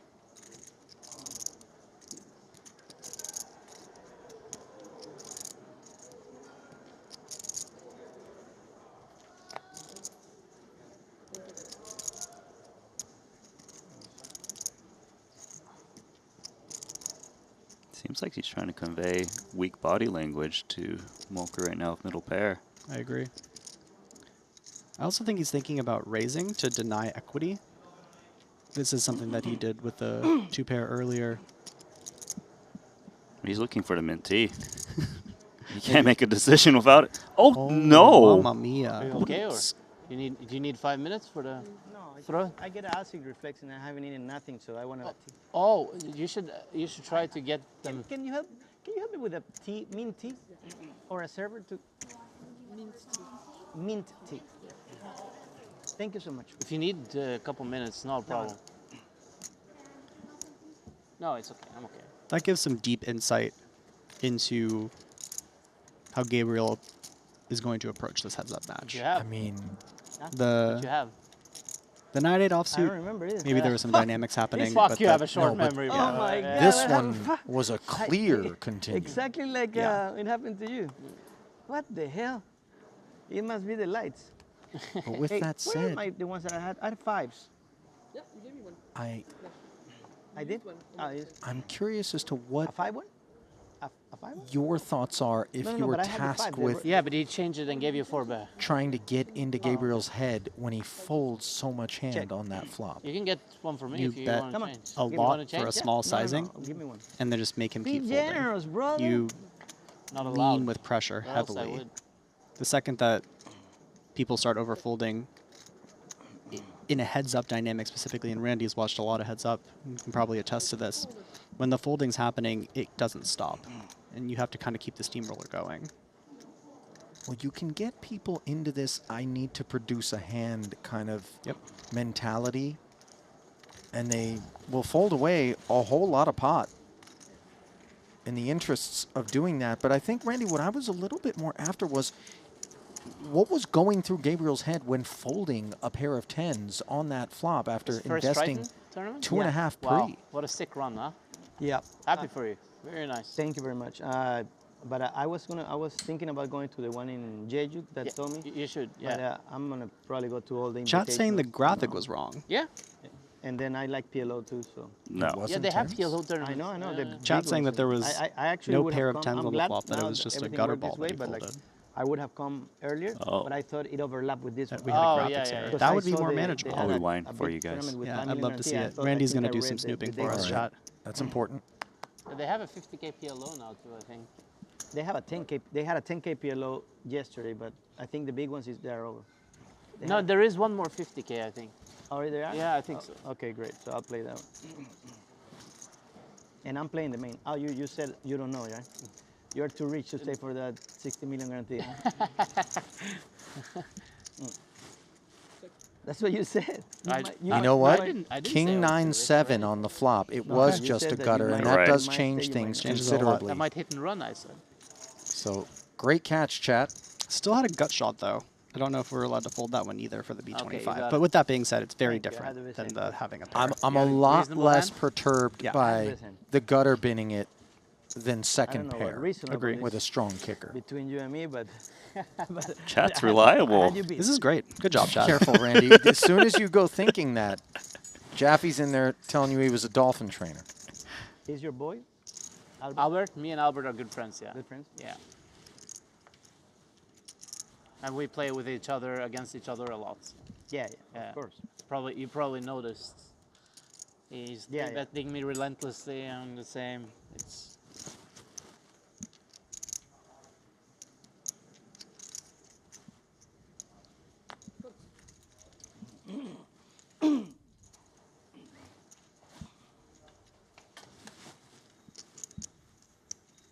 Ace Jack 6 here. A little taste for both parties. Advantage Gabriel.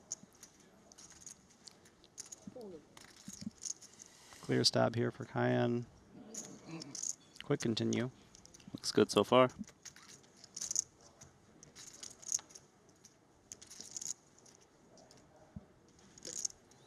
Turn brings the third spade. Can't imagine 8-6 thinks it's good. Let's take the free card. Checking it back. So no second barrel out of Mokri, who did take the 400.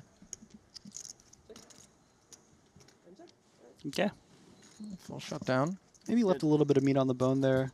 As Gabriel can play a block sizing. I don't know if that's part of his strategy. Checking is also obviously completely fine. Cayenne doesn't have to bet an ace on the turn when the flush completes. Can have a better jack that he limped, the jack 9, jack 10 varieties that will value bet the river as well. Yeah, now that Gabriel saw well, I guess he didn't see the 6, did he? Si je parle français avec toi, c'est considéré parler une autre langue? Oh. It is. I mean, you can speak French to me if you want, but I have to reply in English. Oh. That would be. C'est bien. I don't mind. I need some help. Is that what you asked for? Yeah. She's very good. Is one of the most important adjustments to make when you get down to heads up the concept of hand value, where something like Jack 5, even on a board like that, is worth firing on the end versus when you're playing ring, even if you're down to heads up. It's a very different proposition. 100%. I think that absolute hand strength and relative hand strength both change a lot in the heads up dynamic, because you all have so many, like, you're playing so many hands. And so relatively in your range, that middle pair is worth a lot more than in a full table dynamic. Note the quick check back. Yeah, he's playing a flop check back game. Yeah. Also, he went from min raising to 900K. So saw what Cayenne's sizing was, already has adjusted his own sizing. So quick notes on learnings happening here. Well, Mokri wants to continue to peel here with this Broadway gutter, as it did go check, check. He does find 10s. On the end does Mokri. Pre-flop, it was the 900 from Andrade Small. Knuckle. Check back flop, and now check back river, getting one street of value for 600 on the turn. And I think Mokri's beginning to realize that this man is going to be a lot tougher to decrypt. The gotcha. And is Not very sharp, huh? slippery. Hey, give me 1 second. Very true. As we go on, Cayenne is going to be very much calibrating, though. When we're and to be fair, if we're going to check back any kings on the flop, having the deuce with it is a good choice. So not to say that this was a bad play. As Randy was alluding to, we've now seen multiple situations where checkbacks have happened on the flop with combos that could have leaned in either direction. And so you don't just think about your flop strategy when that happens. Cayenne is going to be able to kind of take that information and make better river turn decisions using that information, using that data. I kind of think it's unclear how Gabriel is kind of approaching the heads-up match, because earlier he value bet the 5, which seemed like a more a spot to check back on the river, and then he's checking back the king and then the jack now. Now he's changing his pre-flop raise sizes. It kind of seems like Gabriel's kind of winging it a bit and trying to figure out what's the best strategy. Oddly enough, I think winging it in a lot of ways is going to make things as tough as possible on Mokri. If I can't identify a pattern, if I don't even know what he's thinking in any given, how am I? You know, if he doesn't know what he's going to do, how am I supposed to know? That's right. It's the classic. If I don't know what I'm doing, how are they going to know what I'm doing? Yeah. Because, like, you know, I've played some heads up in my time, and the easiest opponents is, you know, players who aren't professionals, but they play with a pattern. Like, consistently do the same thing in every spot. Stab away, but like Gabriel strikes me as someone that's going to be changing. Oh, look, the Queen 10 is limping this time. Remember, it raised earlier and called the 3-bet. Yeah, we saw the 3-bet with the King Queen moments ago, and now. You know what? Sounds like a beautiful number, if you ask me. Mokri dominating here. Pot juiced up to 3-4. 3 spades on the board. Mokri's got this one by the throat. Loving it. These suited boards, actually a little bit better for the limper. The limper is going to limp a lot of the suited hands. The big blind's going to raise a lot of their off-suited hands, try to get those folds. So this hand's probably over, but note that Mokri's using a very small sizing here, just because it's actually not as good of a texture as one might assume. He also wants to bet small because he wants to invite a random spade to come along and flush over flush. So what happened with exactly that right. Bolivian girl? It didn't work out?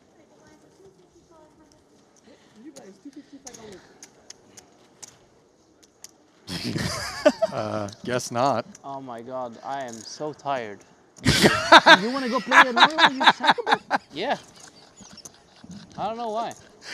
I was planning on not to do it, but then I changed my mind all of a sudden. I don't know why. All I want is to wake That up was tomorrow and have brilliant the by most sun Mokri. in the world and go to the beach and just have somebody pass me some double black label soda for a long time.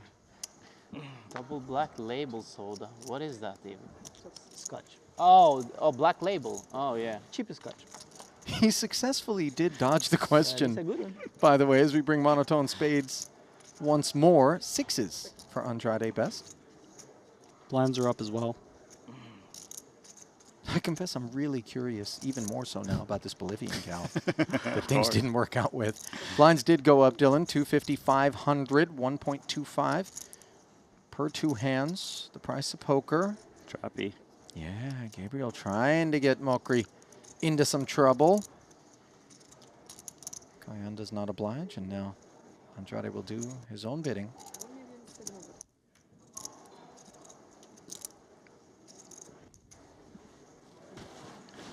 It reminds me there was a commentary being done recently. I think it was Brent Hanks, Nick Schulman, and Jared Blesnick. Oh boy. And the Triton pin on this side of the operation out in Jeju. Undisputed best Nacho Barbero impersonation on the planet Earth. Better than Nacho is the scary part. Right. He out-Nacho's Nacho. Meanwhile, cheese for Andrade, 7 deuce suited. Mokri will allow it from the big with 10-9. We look up at Jack 8 deuce, and I don't need to point out that a 7 would be incendiary. Instead, we have a 5. Quick little note here, Gabriel still found the limp with the 7 deuce. Shows that he knows what's going on, knows that that his button strategy has to be playing a lot of hands. Let's see if he's able to hang in there with bottom pair, though. Very quick. I like this. He knows. Big sizing, too, from Mokri. I'm shooting him a glance. Doesn't find the open ender or the bigger pair. I wonder if he follows through because he's seen Gabriel check back top pair a lot on the flop. 3.4 million. The 10 and the 9 are really good side cards to choose because it's blocking those Jack 9, Jack 10, 8, 9, 8, 10 hands that are going to check back flop. He's got the mint T. He might call.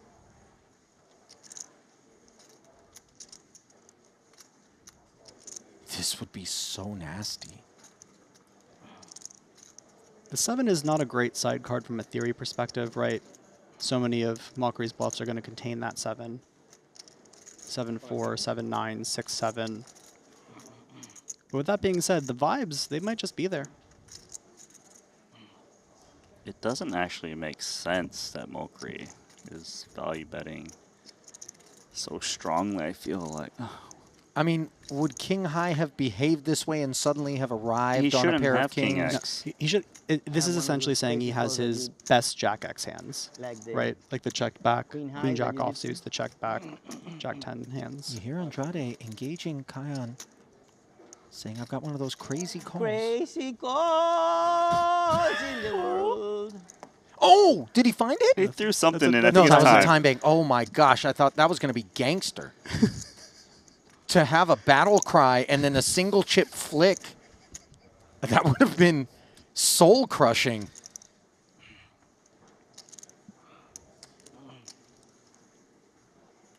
This man is not posturing for the limelight, guys. He's actually chewing on this spot.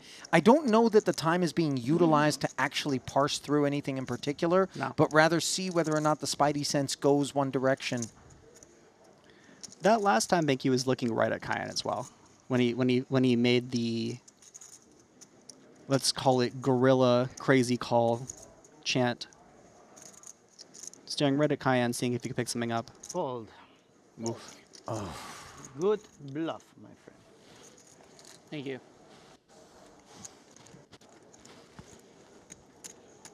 His intuition was Sorry right. that Just I need to follow through. Guys, when the song and time bank, which I thought was a call, came out, I thought we had poker's first legitimate Leroy Jenkins moment. What music? I mean, it was so Big fan of primed. rap and hip hop. Holy shit. That's the only thing I don't sing. Oh, really? Yeah. I guess I do karaoke everywhere I go because I love it. Yeah? Yeah. Wherever I own a My piece fiance loves that too. So she makes me go sometimes. Wherever I have a space in the planet, I have a full setup with professional microphones to try to overcome my terrible voice. And you don't have a terrible voice. And a TV and huge screens. Good kind of giving in the I really go. like you singing. don't have a terrible voice. I don't Like like not actually, not rich. yeah, not actual. There will go. be I'm not signing they him to will a give you record deal, but any like thing that you want, like in terms of like casual check call. choose something for you to Yeah, be I more honestly love handsome, to Gabriel's vibe be right now. taller, to have a bigger dick or whatever, you know. What would Wait, you what? choose? I would always choose to have like the voice of like an amazing singer. Okay. What would you choose? I'm not Priorities. sure. You put me on the spot now. Yeah, I I mean, would have to think. first off, if you're already equipped with, some high caliber, You got a I'm large just- weapon, yeah. then you go with the voice because you don't need a modest upgrade. Now, if Thimbalina's down there, Come on, fire, man, fire! maybe you opt for added manhood. Fire! I feel like Gabriel is one of those players, Ollie, that it's good to have you in the booth for. Not you call all nothing in? against Henry, but you and him are built from the same ilk. This dude is my spirit animal. When it comes to just will like the never vibes happen. and the table talk. Love this guy. No. This there's is no all-in essentially with your that inner size of monologue. pot, okay, I've seen you play enough. Okay, you are a methodical person. Methodical, you say? Yeah.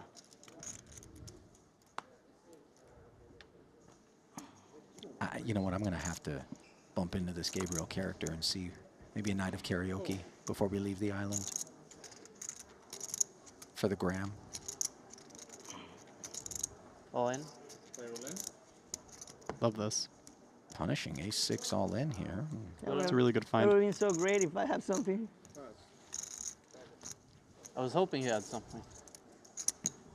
I don't think so. Yeah, I don't think so either. No, what did you call? Because I have nothing. Duh.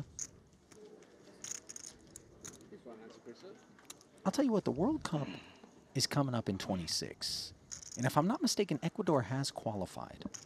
And it's taking place Canada, US, and Mexico.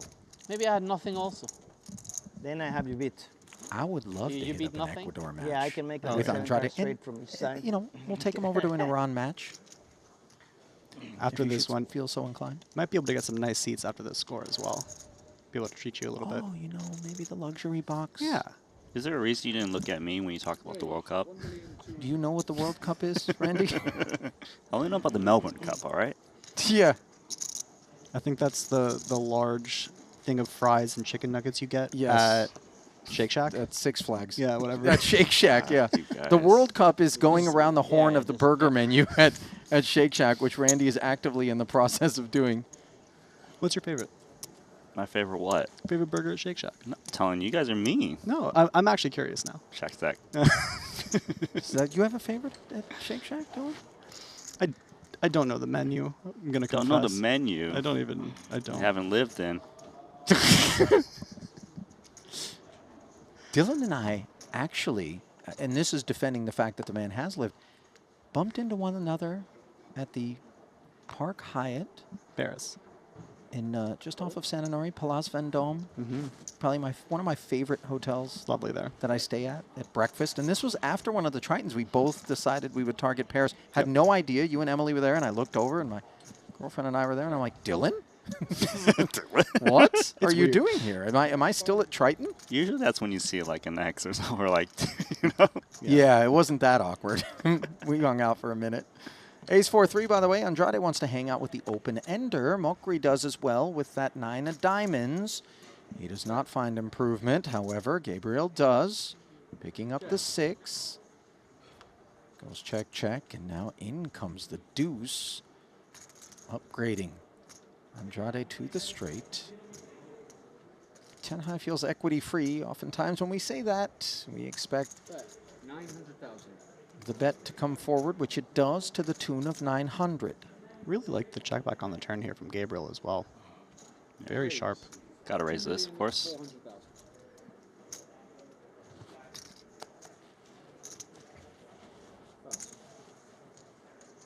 Nice try, though. Who said I was bluffing?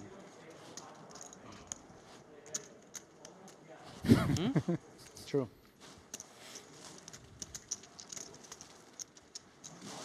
This Andrade guy is a handful in terms of having to decipher and kind of figure out how to navigate. And 500. I got to tell you, times. he's far from drawing dead to win this. Yeah.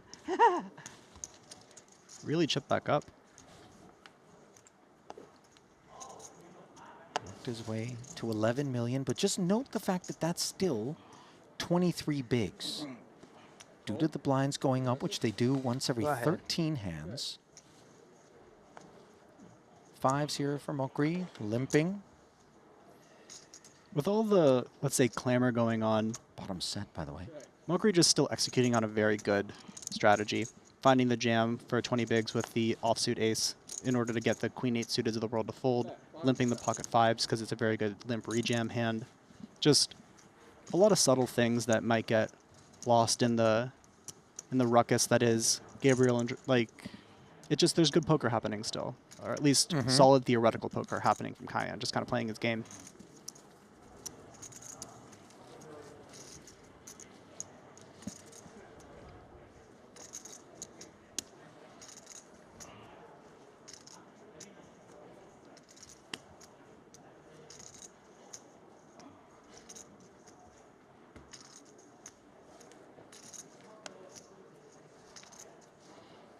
The chat is on this kick that Cayenne is only here because he's running like a god.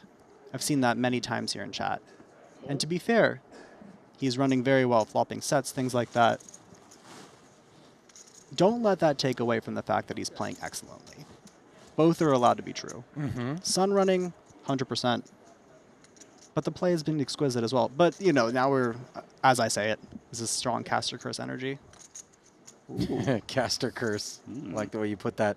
Top pair, Mokri finding the king, but look at what Andrade has found after checking back on the flop. Backdoor nut flush draw, and an excuse to continue for this 1.2 into 1.5. Same sizing he was using with the 9-10 offsuit on a similar board texture, drawy board texture.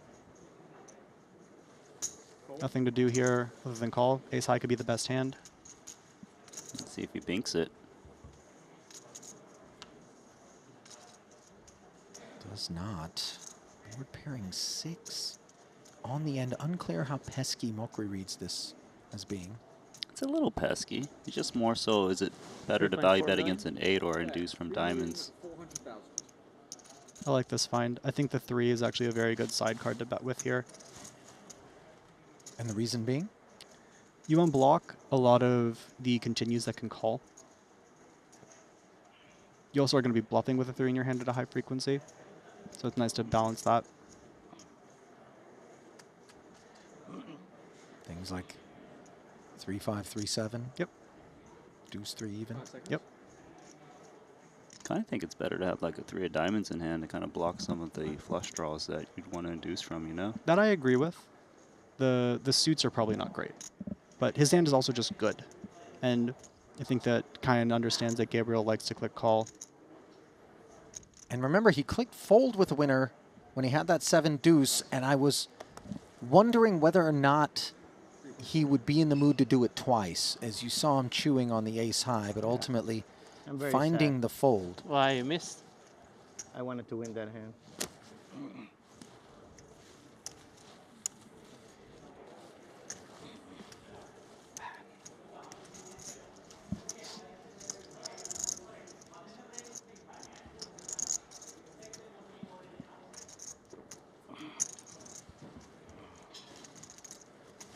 So now slipping back down under 9 million is Andrade, which is sub 20 bigs. Mokri's had to contend with quite a bit here, but he's taken it in stride. And I love what you said earlier, Dylan, with respect to the sun run. Yes, Mokri will tell you he has walked on water, verbatim is how he described it in this one, but he has made the most of it, and I think that's something not to be glossed over. You can still play well even if you're running hot. Note that we've gotten a little bit shorter. The opening sizing becomes min raise again by Mokri. He finds top pair, top kicker. Did you say Sunrun? Sometimes it be like that. When the good players are chosen, it's very hard to beat. Especially the aggressive players. When the aggressive players have cards, it's very, very challenging. You get paid max every time, you know? Yeah, that's why playing an aggressive strategy in poker pays off. Hold on, Gabriel. Unfortunately, gentlemen, this is not really the time. 2.3 will not shed the ace-jack. And might it even bring a third scoop ever? From Mokri? Mm-hmm. I guess it kind of depends on what you think of Andrade's range. I don't think he perceives his opponent to have a hand like Queen 7. Yeah. Worse jacks, straight draws, usually the range you would expect from Andrade. Jack X is a little vulnerable to killing action cards like Queen, King. We also have the best jack, right? Yeah. And so this is the one that we, yeah. Clicky. And like this. Clicky's cool. This is really cool. Because your opponent has just some weak gut shot. They might just hang in there thinking, oh, it's only 1.5 more. And you're going to get the money from a jack anyways. Yep. It's a great find. You know, you can get delusions of grandeur that somehow heroism is available to you with this Queen 7. But it is time to say goodnight to Queen High here. Don't compound this mistake. Mm-hmm. It's one of the best examples of why this min click is just so sharp. We allow these sub 20% equity hands to have a shot at putting more money in a very robust way.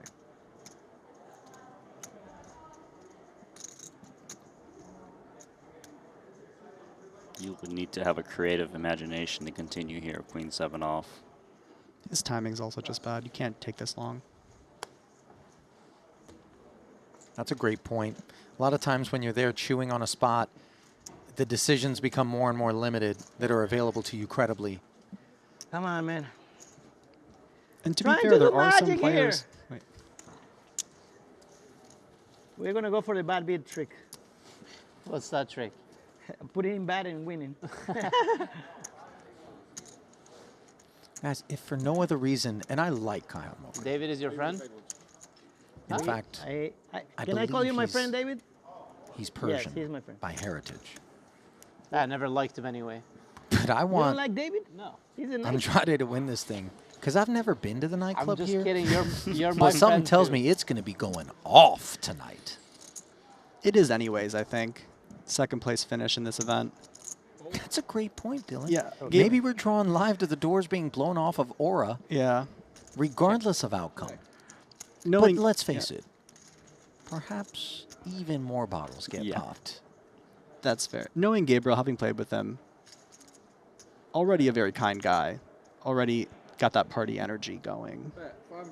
We're second place in a 250K minimum here. Dude, this guy's going to be wielding the extra large Triton trophy on the back of a curtain rod. Thank you, like sir. a spear. Kidding me? Like King Neptune just over his head.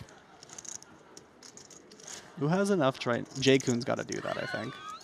We 12 titles. We got to go into Jay Kuhn's. He has that. I don't know if you've seen it. The beautiful like trophy wall, room. yeah. Oh my gosh. Steal one of his. Never Triton surrender, trophies. Albert. Yeah, but I have nothing else to do.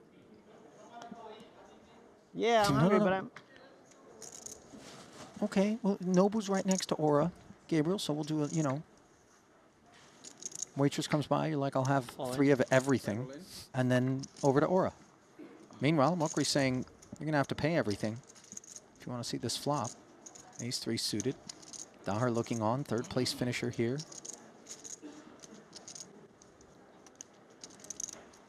Of course, Mokri was his partner here in this invitational, so for both of them to make the podium, pretty remarkable. Queen 4 suited, though, not remarkable enough to be a customer. Mokri's saying that him and Albert were good friends as well, so probably has a rooting interest. Homie being heads up in a big one. Yeah, I'm guessing there's an economic taste. I wasn't going there. I was going the friendship route. No, but listen, telling Kyan to hurry it up. Come here, sit here. We play together with us. I don't mind. I don't mind. You have to ask Luca if it's okay. Albert is asking if he can be a railbird. Of course. You can from there. You're the perfect spot. Aw, come on, Luca. Boo. Boo. It would be great if Albert was sitting next to them and then you could look at both of their hands and then they're both trying to read him. Yeah. Look at Gabriel, 9-5 offsuit raising off of 10 bigs. Dominated, unbeknownst, of I course. thought that was it. You had the face of like, you wanted to do something. Agree. Defending and finding bottom 2. Gentlemen, this does not bode particularly well for a man with sub 10 bigs to start. And it's a diamond 9, no less. I think the hand, this is it, because Gabriel is going to feel very committed. He raised it pre. Looks like he's going to bet the flop. There's just no way he can get away with draws out there. Big sizing, too. Mokri. Can I just see your chips, please? Loves Is that to it? see it. Yeah. Oh, okay. Like this. Oh, okay.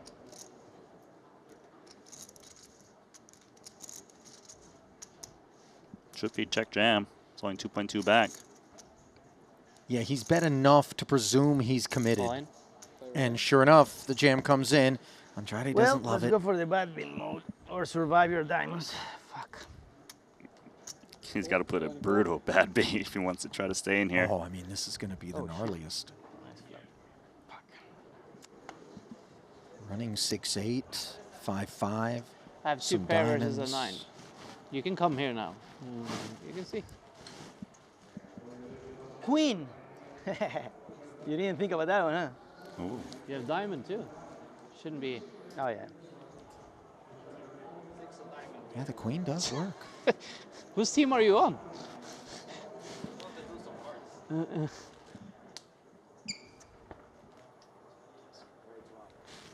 It's not over. Yeah, it's true. He hasn't missed one hand this month. It's time. Pull a queen on his ass so he can feel what everybody felt today.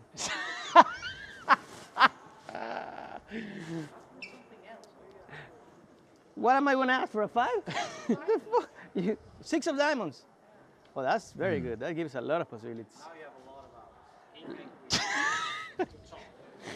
Hey, chopping is better than losing. Gotta admire the optimism. Will it be a carve-up of the 10-4 and continued play here in the Invitational? Or will the Norwegian lay claim to glory? It's going to be the latter. Yeah, my man. Congratulations, bro. Love that. It was not fun. Yeah, you played great and you run like a fucking champion. I ran like a dog too. Hey, that's awesome. Andrade will take home over $5 million for the second place effort, and beyond that, he's going to take home a lot of admiration from those that played with him throughout this run. Certainly from here in the booth, gave it all he had, and that was a nice one. Certainly showed that there's more than one way to carry yourself when you're out there on the felt, and you don't have to be overly serious. But today is Kayan Mokri's day, and Albert Dyer knows it. Hitched his wagon to the right man here in this Invitational. Good buddies. Relishing the moment together. 7.7 million plus, or a single heads-up buy-in in the OC Millions. That's what he's going to take home. Maybe 3, depending on if it's the start of the night or the end of the night. Yeah, that's right. Yeah. A lot of martingaling goes on in those OC Millions. So that's that. Let's get one final look at the official results. That includes a lot of talent that failed to scale the summit. Mokri rode that big stack to glory. Over $33 million prize pool. Finally distributed. So with that, we're going to bring you back to the desk momentarily. Just kind of unpack this final table.